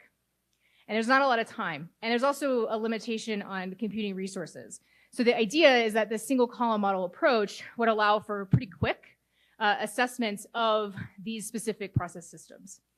I think that's everything I wanted to say there. Okay, so then I have kind of a list of things here, but I just wanted to highlight a couple ideas from, we recently planned another field campaign for the Southern Ocean. We're sort of waiting to hear kind of what's going to happen with that. But I think that was such a useful exercise to think about, now that I've been in the modeling world for a little bit, what can we do?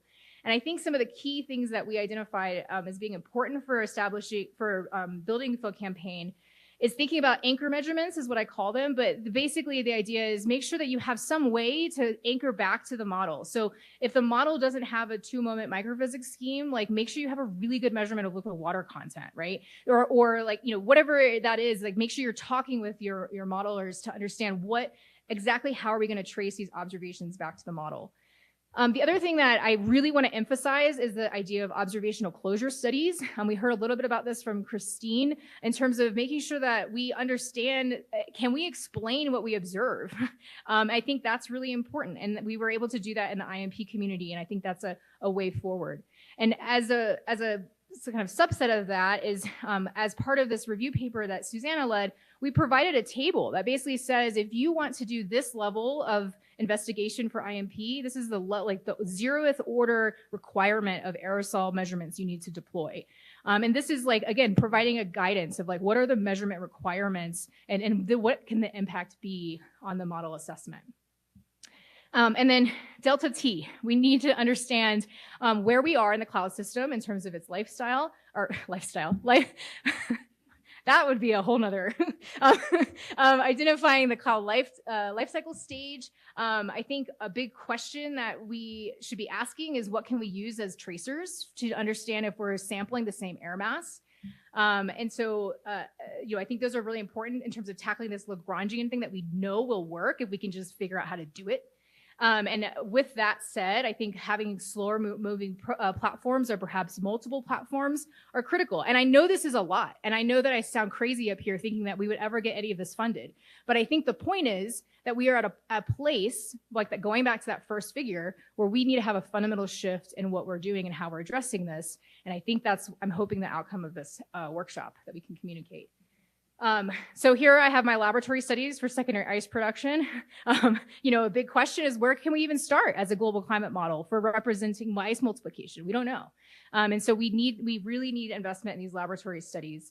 And then I guess the other thing I just want to say is, and I know Alexei already commented on this about cloud seeding and the utility of this. I know it's complicated. I know it's loaded politically, but I think it's something that we could really advocate for if we can do it thoughtfully.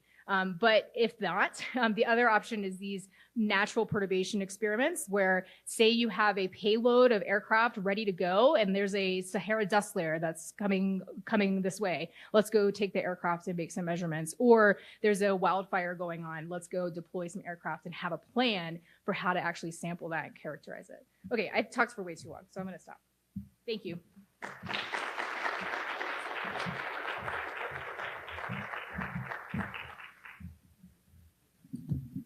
So thank you very much, Christina.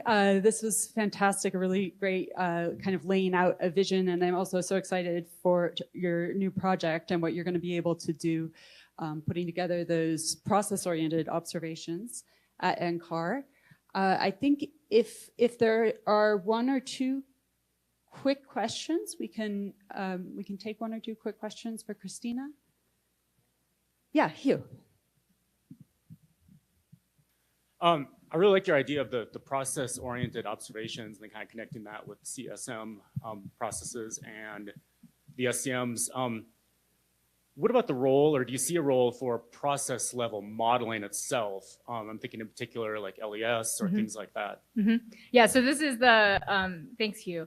So I think this is where this project will go, assuming that we continue to have ways of supporting it. Because I think you're absolutely right. And the reason why I'm doing SCAM or SCAM is because the physics are the same. And so we're kind of, again, constraining the problem to be like one physics package. Because basically I want to make sure that over the next 2 years, we see some sort of deliverable that shows and demonstrates the power of this. But the other aspect at NCAR that I'm working on, as you know, through aggregates, is trying to advocate for an NCAR model hierarchy focused on cloud microphysics, because I think this is the other major thing that will allow us to kind of break through to a new level of knowledge. So there's this integrating models and field observations, and then there's this process to climate scale model hierarchy. But I can only do so much, so. Okay, if I can make a short comment. This bias on the drop size distribution that you measured, I think south of Australia is just about where the current density maximizers that would produce this effect on the in-cloud scavenging that would decrease the large aerosol particles, increase the small aerosol particles, and might explain your effect. Okay. Interesting, thanks.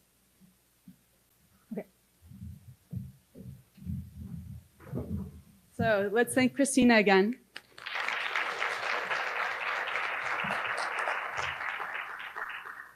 Excellent. So now that we've had that really nice introduction to kind of step-by-step ways of bringing together bringing process thinking into the model world, combining that with observations. Now in our next talk, Zhongjing Jiang from Brookhaven National Lab is going to talk about a computational framework for optimal experimental design. And yes, and please come on up. Good afternoon, everyone. I'm Zhongjing Jiang, and I'm currently a research scientist at University of Illinois Urbana-Champaign, and I'm glad to have this opportunity to introduce the work I did at Brookhaven National Lab. And I want to first acknowledge my past colleagues. This work cannot be done without close collaboration with them. First, let's digest the title a little bit. In climate field, we can generally divide research into these three major types: model simulation, observation, theory. Everyone's research lies in one or several of them. And optimal experimental design relates to the observation, and climate prediction is about model simulation. So the broad picture here is we want to construct a computational framework to achieve the goal of improving climate model predictability. Well, the challenge is that improvements in climate model predictability are hampered by limited feedback between reducing model uncertainty and designing optimal observance systems. This lack of formalized coupling can result in suboptimal design of observance systems and significant time lags between measurement and model integration. In past decades, MODEX has been proposed as a concept to enable the model observance system coupling, but has not been fully realized due to mismatch in scales and focus. So with respect to these challenges, what we're trying to do is to construct the model observant co-design system. On one hand, by incorporating the observation into the model, the goal of model calibration is to reduce parametric uncertainty to improve model predictability. And on the other hand, we also try to make the best use of the model to guide measurement deployment by applying OSCE techniques. By closing the loop, we hope the transition between observation and simulation can be as straightforward as flip a switch. So in the Earth system model framework, we generally talk about two major categories of uncertainty, the model structural uncertainty and parametric uncertainty. And here we mainly focus on parametric uncertainty. And another thing I want to introduce is the uncertainty quantification framework. Although we talk about uncertainty quite a lot, but in a mathematical statistical perspective, we can have two major types. The forward processes includes the sensitivity analysis and uncertainty propagation, and the backward processes includes model calibration and Bayesian inference. So what we're trying to do is to combine our system framework and UQ framework into a whole. This complex workflow actually includes 5 major components: the model simulation, statistical emulation, global sensitivity analysis, model calibration, and optimal experimental design. So the first step is to select model. Here we actually use the Israeli land component as our test bed. The reason why we choose land component rather than atmospheric component is relatively less computational heavy.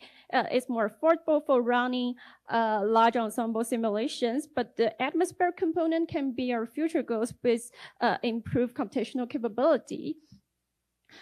And as there are around 300 parameters in CLM, we down-selected 26 of them. And as for the perturbed parameter ensemble, we use a Sobel sequence method to generate a quasi-random space-bearing parameter set, and each parameter combination represents one ensemble member. So by running the model, we can propagate parametric uncertainty to model output uncertainty. And in terms of quantities of interest, we focus on sensible heat and latent heat, which are the Earth's energy budget variables. We also look at the variables related to carbon and biochemical cycle, including GPP and NEE. And as for observations, we use the FluxNet dataset, which is a global network of eddy covariance flux tower. And we mainly focus on evergreen needle-leaf trees by focusing on the sites belongs to the same plant functional type. We assume that these sites share a certain degree of similarity. That's the basic assumption for subsequent generalization in the optimal experimental design part. And with this data set, the question we want to ask is, how can we improve model performance? That's where we introduce model calibration, which is to adjust the parameters of the model to improve its agreement with observed data. So generally, model calibration, we can have 2 major classes, the non-likelihood-based and likelihood-based calibration. For non-likelihood method, we usually divide objective function z theta, and the most frequently used metrics are SSE and MSE. But for this non-likelihood method, what we can get is a point estimate, but sometimes what we really want to derive is a probability distribution. That's why we introduced the likelihood-based calibration. So for the equation here, y represents the observation and m represents the model, and epsilon is the residual. So based on the Bayesian theory, given the observation y0, the parameter estimation is actually solving an inverse problem. And here we met with a technical problem, is that in Bayesian inference, we need a huge amount of sample size, but we cannot afford thousands of times simulation using the model directly. That's why we add a section of this statistical emulation. We train a Gaussian process emulator as a fast surrogate of the original model. So we actually apply the model calibration on this surrogate rather than the model itself. And after training, we want to look at how good is the emulator. So we did this time series evaluation as well as the ensemble evaluation. We can see here the GP emulator can reproduce the time series quite well. And if we look at the bottom right panel, we can see that each dot represents one ensemble. So the GP emulator can also do a great job in reproducing the whole ensemble. And it only takes 10 seconds to reproduce a 15-hour ALM simulation. And then another question is, for the quantities of interest, which parameters are the most sensitive, because we don't want to waste time in explaining something that is not important. That's why we add a global sensitivity analysis section here. Here we use the SOBO GSA method, which is a variance-based method. This variance-based method can decompose the total variance of the model outputs into contributions from individual input parameters and their interactions. And let's look at the SOBO results here. The left part shows the sensitivity of different variables to these parameters. The x-axis shows different parameters, and y-axis is the SOBO index. And the right-hand side, the heat map, shows the comparison of different variables to different parameters, and we can kind of figure out what parameters are most sensitive to the quantities of interest. And then with the selected leading model parameters, we can run a smaller set of simulation again and train a smaller emulator to do the model calibration. And here we use Markov-Chain Monte Carlo methods to do this calibration. And here is the result for USME2 site. By running 10,000 iterations, we can get a converged posterior distribution of these leading 4 parameters. And if we compare with the prior distribution, we can see that the posterior have a much narrower distribution, which reduces the uncertainty quite a lot. And then we did a calibrated prediction at the same site. We can find that prediction can reproduce the observation quite well. So here we kind of finished the left-hand side using the observation to enhance model predictability. And then we want to go a step further to use the model to guide measurement deployment. That's where we introduce this optimal experimental design part.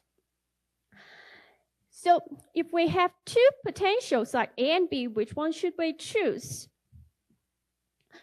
So we, in past, people make decisions based on their intuition or domain knowledge, but what we want to do is to use model to provide some extra quantitative information to help them make decision.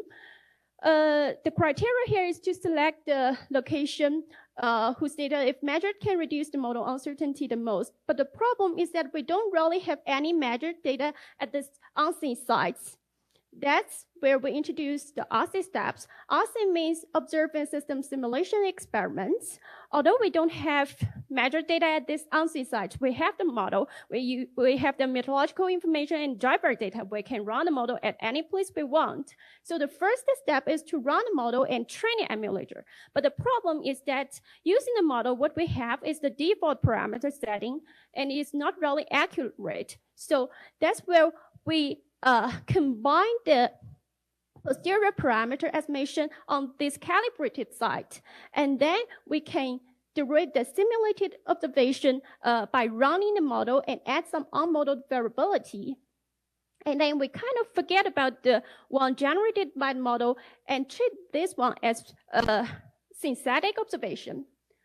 So here is the posterior distribution for 3 sites. Although the real application should be applied to unseen sites, but to test the validation of the method, we choose 3 existing sites, USME2, BLO, and NR1. And this column shows the posterior distribution for 4 leading parameters.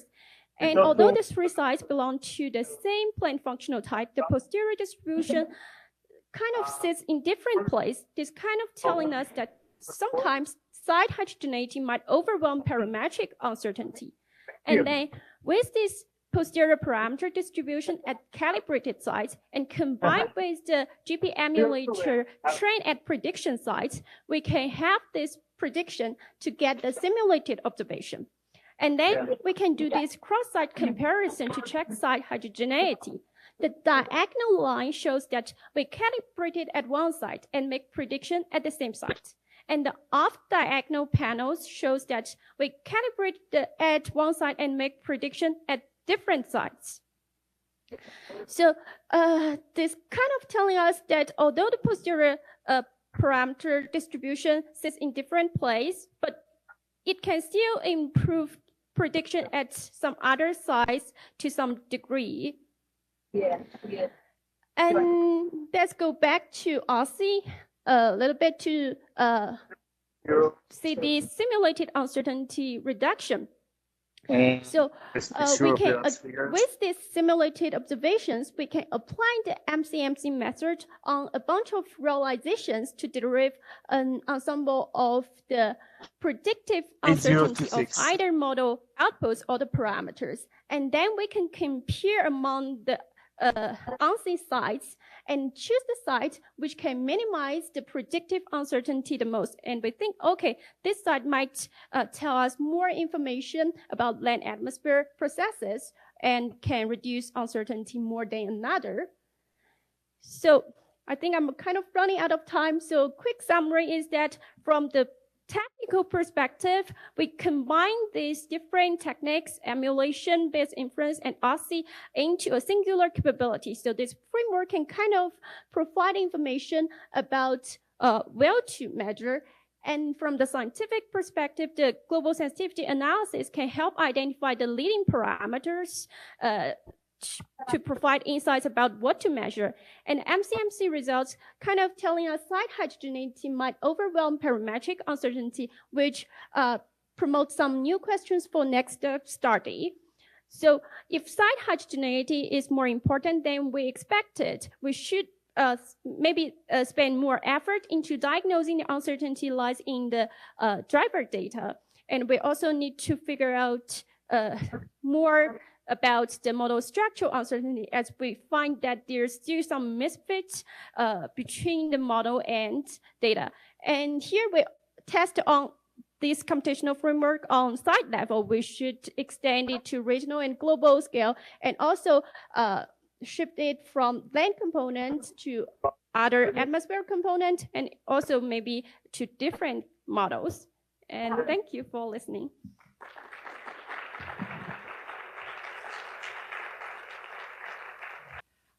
Yeah, thank you so much, Zhongjing. And I think this was a really great illustration of one of the ways that we can use these kinds of approaches to help guide, for example, decisions about where to place measurement sites in the future. I think in the interest of time, maybe we should move right to the next speaker, but thank you so much again.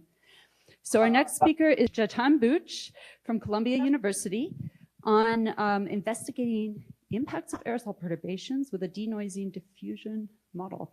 Hi, everyone. Kind of new to the cloud microphysics community, so let me give a formal introduction. I'm Jatan Buch. I'm a postdoc at Columbia University working with Carol Lam and Pierre Jontin. And I'm going to talk about aerosol perturbations and how we can optimize this with a denoising diffusion model. Okay, so this is something that, it's a plot that has been shown in this workshop. And I want to just hammer home the point that aerosols are a large source of uncertainty in the total radiative forcing budget.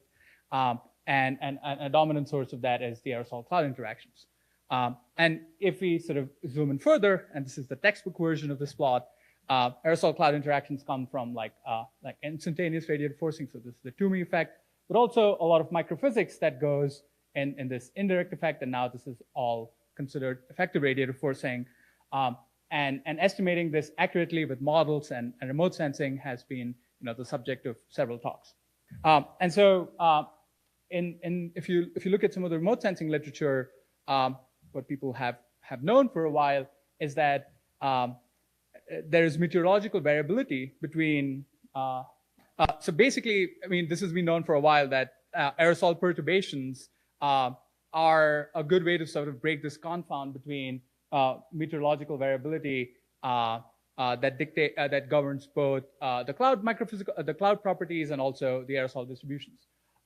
And this is shamelessly borrowed from Christensen et al. 2020, and they give a few examples of natural aerosol perturbations and some anthropogenic. So for instance, shipping tracks are an anthropogenic perturbation. There are some natural perturbations here. Volcano, this is a volcano in Iceland, and this is a MODIS image.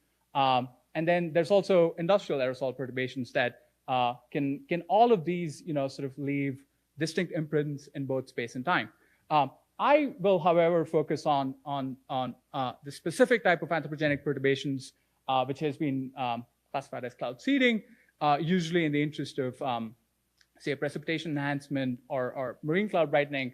But as was emphasized earlier in the session, this is also, you can consider this as a natural laboratory for testing theories of cloud microphysics. And that's the vein in which I'll pursue the rest of this talk. And so when we come back to the model world, so we have observations. Ideally, we are interested in constraining processes, which is, again, the theme of this talk. I've drawn this toy diagram of like the different axes of complexity, and this is just a way of visualizing the model hierarchy as something that Zhongjing et al. Did in 2017. And so you should think of this as a Cartesian product of microphysics complexity. So these are bulk, bin, and superdroplet schemes. So it's just about how we represent the hydrometeors either as a moment, as bin distributions, or superdroplets, which I'll focus on. But then you can also have kinematic environments. So this is not, we're not talking about LESs, we're not talking about GCMs. These are very simple kinematic environments where you can have a box. You can have a box of thermodynamics, which is a parcel model, and you can have a prescribed 1D, 2D, 3D flows, which mimic patterns that you find in field observations. And then you can also have a process complexity between ice phase, mixed phase, and warm rain being the simplest. And I've shown PySDM here because this is the open source superdroplet model I'll be using, and I'll say more about that in a bit. But you should imagine this sort of PySDM living in the plane, because this axis is coming out of it, and I'll be focusing on warm rain processes. Okay, so let's situate ourselves. So the two questions that I'm interested in is, if there are aerosol perturbations and they have a trajectory, how do we determine this trajectory that optimizes a particular cloud property? And the only access that we have is to expensive numerical simulations or multimodal observations, or both.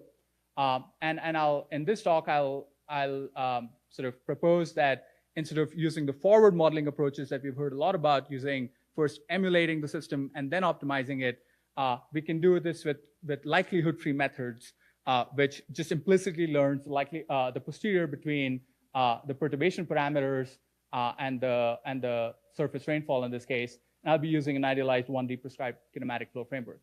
But of course, there's a more speculative version of this question, which is in general how we can use statistical and machine learning methods to design future model and field experiments. And I think the previous speaker had some flavor of this answer, which applies to my method too. Okay, so coming to the superdroplet microphysics, you should think of this as imagine this is a grid. And superdroplets are basically a coarse graining in property space for cloud droplets. So we know that there's numerous cloud droplets per grid cell, and so we effectively represent a population of these cloud droplets with a certain radius and a multiplicity parameter, and call this a superdroplet. And this code, which was developed by Sylvester Arabas, and it's open source, so there's contributors in this audience who've made significant contributions to the code. And I want to give particular shout out to Claire Singer, who, along with Sylvester, helped me incorporate seeding in the latest PySDM update.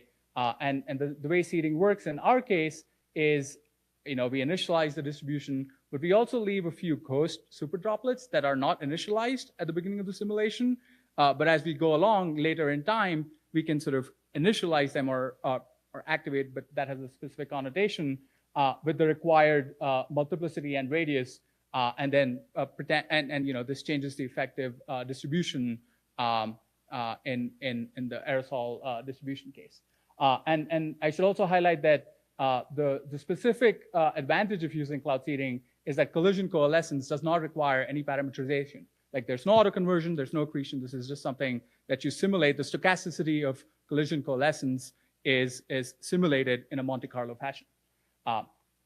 And so we implement this in a 1D kinematic flow, and we find that basically injecting larger, more hygroscopic seed aerosols with an order of magnitude higher radius leads to higher surface precipitation. And there's a typo here. This should be, the background aerosol should be about, it should be 0.1 micrometer and not 0.1 nanometer.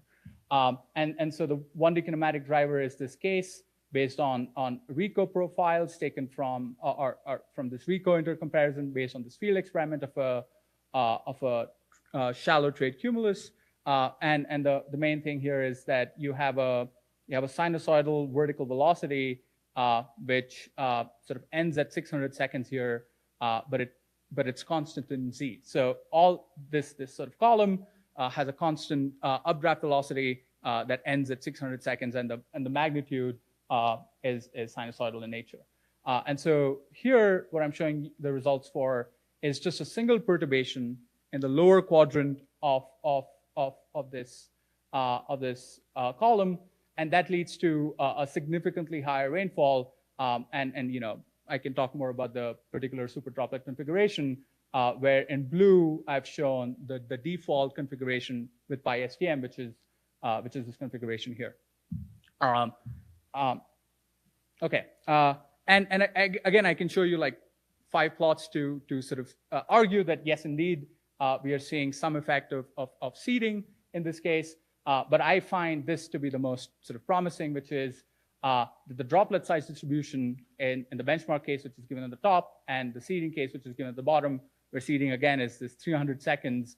And if you look at in this case, I'm not sure if it's visible from far, but this is just the particle size spectrum, and these are the higher radius bins. And so if you look at 600 seconds and 900 seconds, you do see a significant bump in the number of aerosols in these high radius bins. So for me, this is like, I would say a smoking gun signal for seeding working in this very toy idealized environment.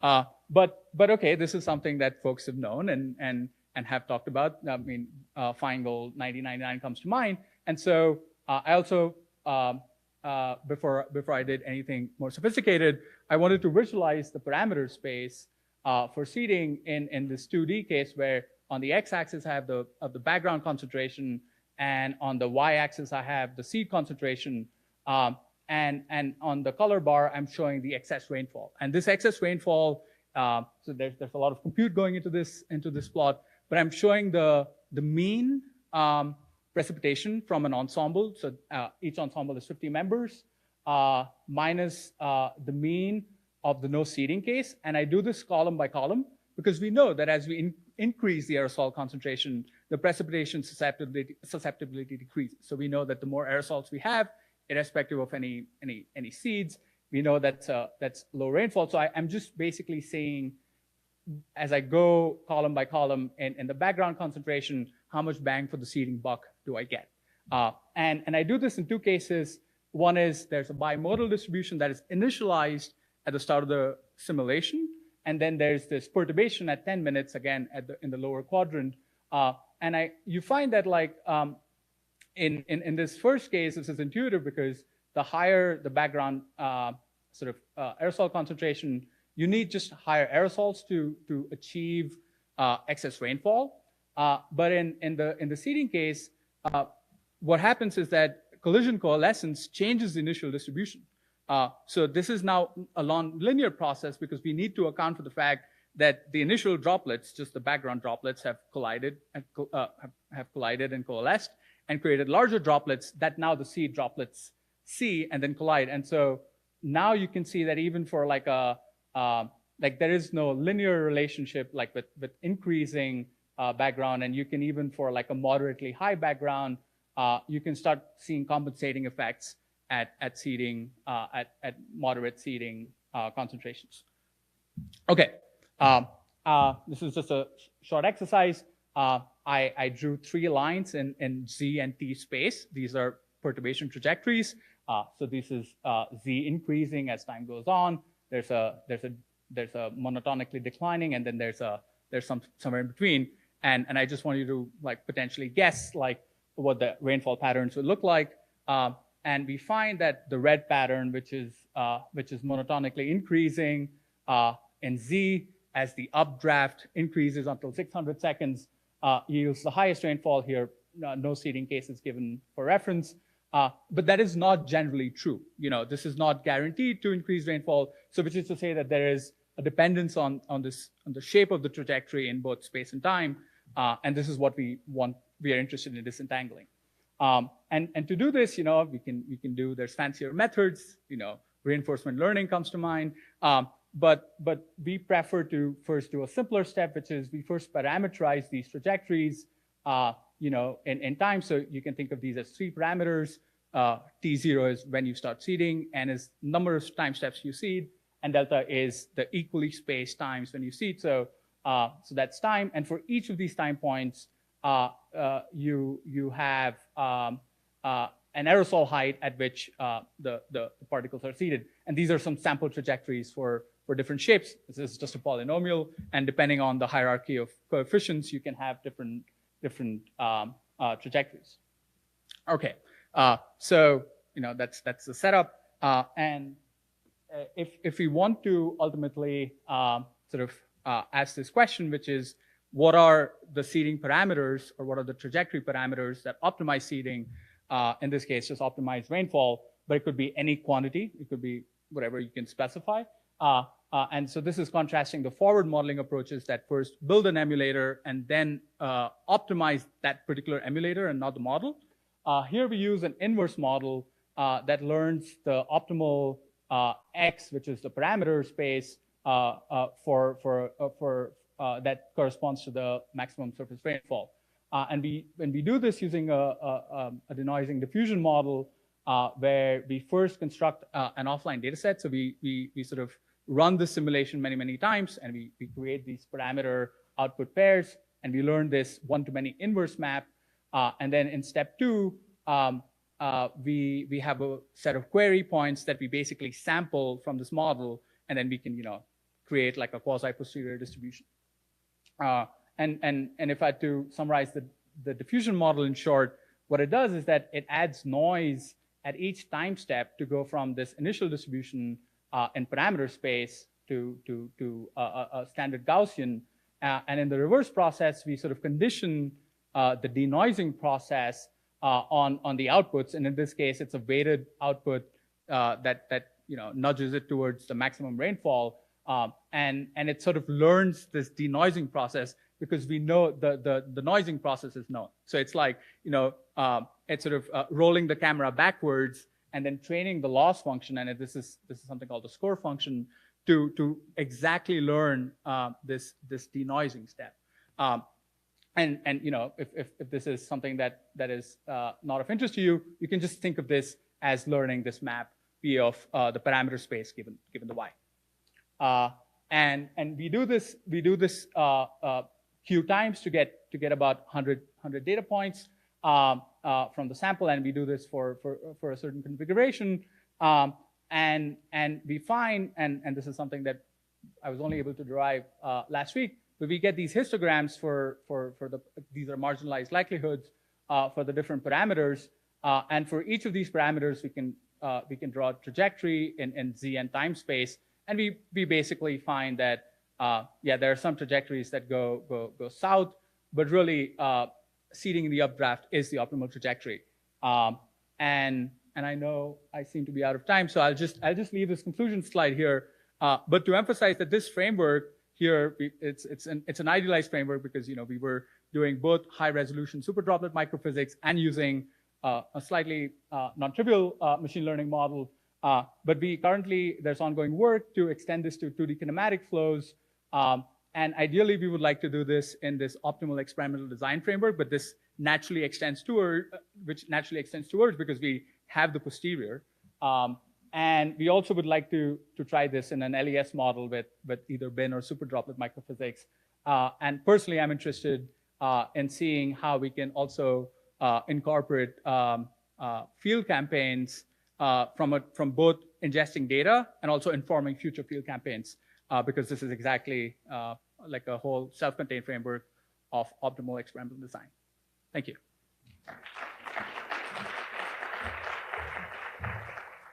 So I'd like to invite all of the speakers from this session to come up to the stage. And we did run a little behind because everyone had so many interesting things to say, but we have a little bit of time for discussion before the break at 3 o'clock.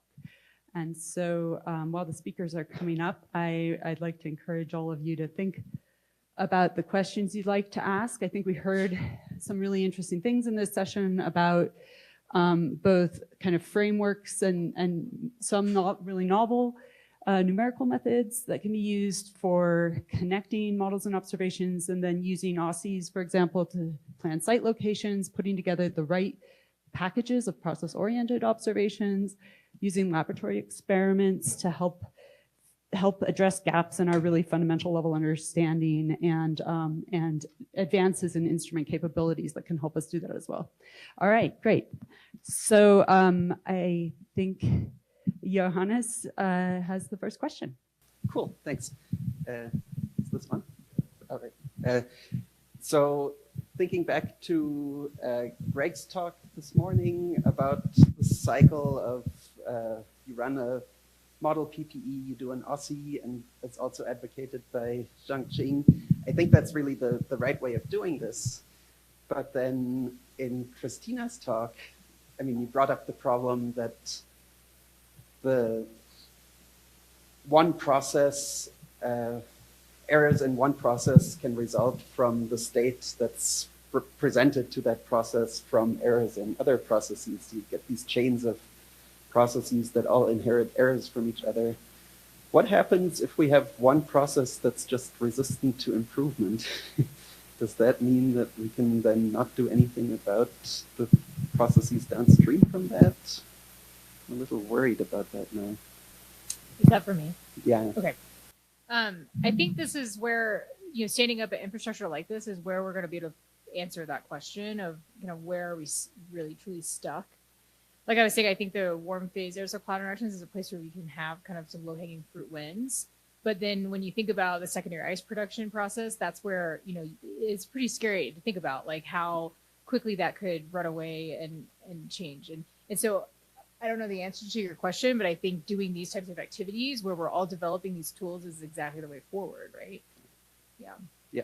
But I agree. I mean, that was my whole last year of like digging into this rabbit hole and just becoming terrified. So. Yeah. Well, I was wondering if you have a, risk mitigation component of your proposal that addressed that part. For which part specifically? What do you do if you get stuck at one process? What do you do for everything downstream? And of course, everything downstream is also everything upstream because these processes talk to each other across time steps. Right, and I think that's like really important to point out too, is that a lot of these parameters that we're tuning to tune the model, autoconversion is a great example. We know that has a strong influence on the climate, and so we can tune that and switch that parameter. And I think what I'm hoping Inform provides is where we can consider more sophisticated ways of doing that. So, for example, employing the emulator that Andrew developed, and which is, I think, going to be a more sophisticated, more willing to adapt to different regimes, right? And so we can actually test that in these different field campaign data sets. So, I don't know. I hope that we can move it forward, but there are always going to be processes that we're like we don't know how to deal with. We don't have the applications. But yeah, I'm glad you're doing this. Thanks. If I may add to that, does it work? Yes. We never really stuck. I mean, there is slow advancement on our understanding of many processes. And for modelers, I think it is important to keep eyes open and see what's happening in the lab and in the observation field, and just try to use this small advancement to build them into the model and see how it reacts, like not using the parameterization that have been based on Hallett and Mossop 1974, but try to play with that around, or not only use the parameterization built by Phillips in 2018 on droplet shattering, but also try to incorporate the newer results. They are small, but they are improvements, and that could be used to improve also the modeling situation. Great comments. Thank you. Over here next, please. Kara Lamb, Columbia. This question is for Alexei. What are the limitations of looking at secondary ice production in a cloud chamber? Can you do that with any of the existing cloud chambers? And like, would you have to like design a new chamber to do that, or are there ways to do that, like do this in existing chambers? Oh, well, to my understanding, it is not possible to let the droplets grow to drizzle sizes in any kind of droplet at this moment. But you can use a cloud chamber as an experimental environment for conducting your experiments on droplets produced by other means, like just droplet on demand generator. So that's my idea of combining single particle experiments with cloud chamber, using them as a detectors or enhancement processes for observing secondary ice production.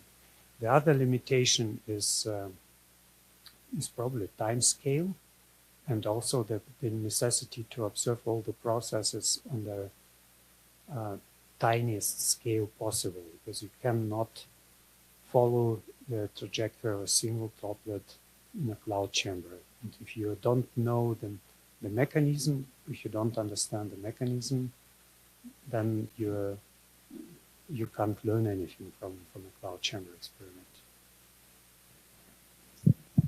Yeah, thanks. Unless maybe the ultra high resolution radar can solve this for us. I think let's take a question from the other side of the room this time.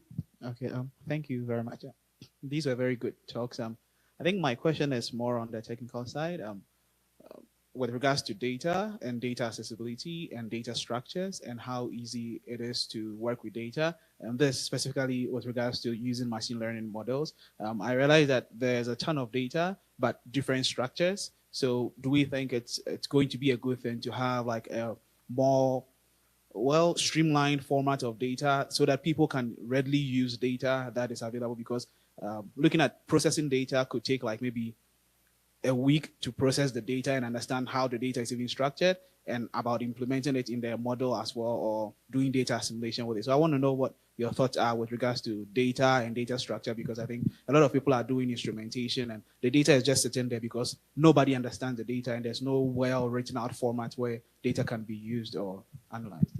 Yeah, thanks. And if I can maybe try to paraphrase your question a little, I think it's both, are the data structures currently an obstacle to being able to do things like OSSIs? Yeah. And what needs to be done? If so, what needs to be done? So, and that's probably to Christina and Zhongjing, I'm guessing mainly, and maybe also Jatan. Yeah, I think data structure is quite an important problem, but I think it's mainly like more for people doing measurement, because in modeling community, we kind of have like the same like data type, the format we use. We frequently use NetCDF, this kind of, but for the data collected from field campaigns or some instruments, maybe we have different kinds of format, the data structure, and I think it might need more effort to like prototype the data collected from this instrument, lab experiment, and field campaigns. Yeah, I'll just add to that I think the modeling community is a lot further along in terms of unifying things, but I think there are underutilized specialties in the field work. So at NCAR, for example, we have a data catalog and the data archive system that's quite great. I mean, it's really good. Same with the DOE ARM program. They have a great data repository.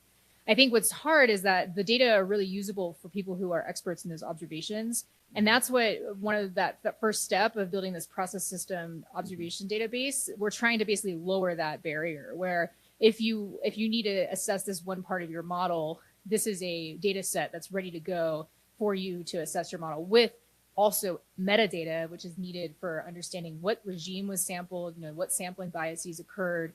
Socrates is a great example where we just targeted the juicy supercooled liquid clouds, right? So you need to consider those things. And so the metadata is also a big piece of this. But I think the community does have this sense, and I think you're seeing moves on NCAR and DOE's side to figure out how to make this translation. So I think it is happening. So let's thank all of the speakers again. This is a great set of talks.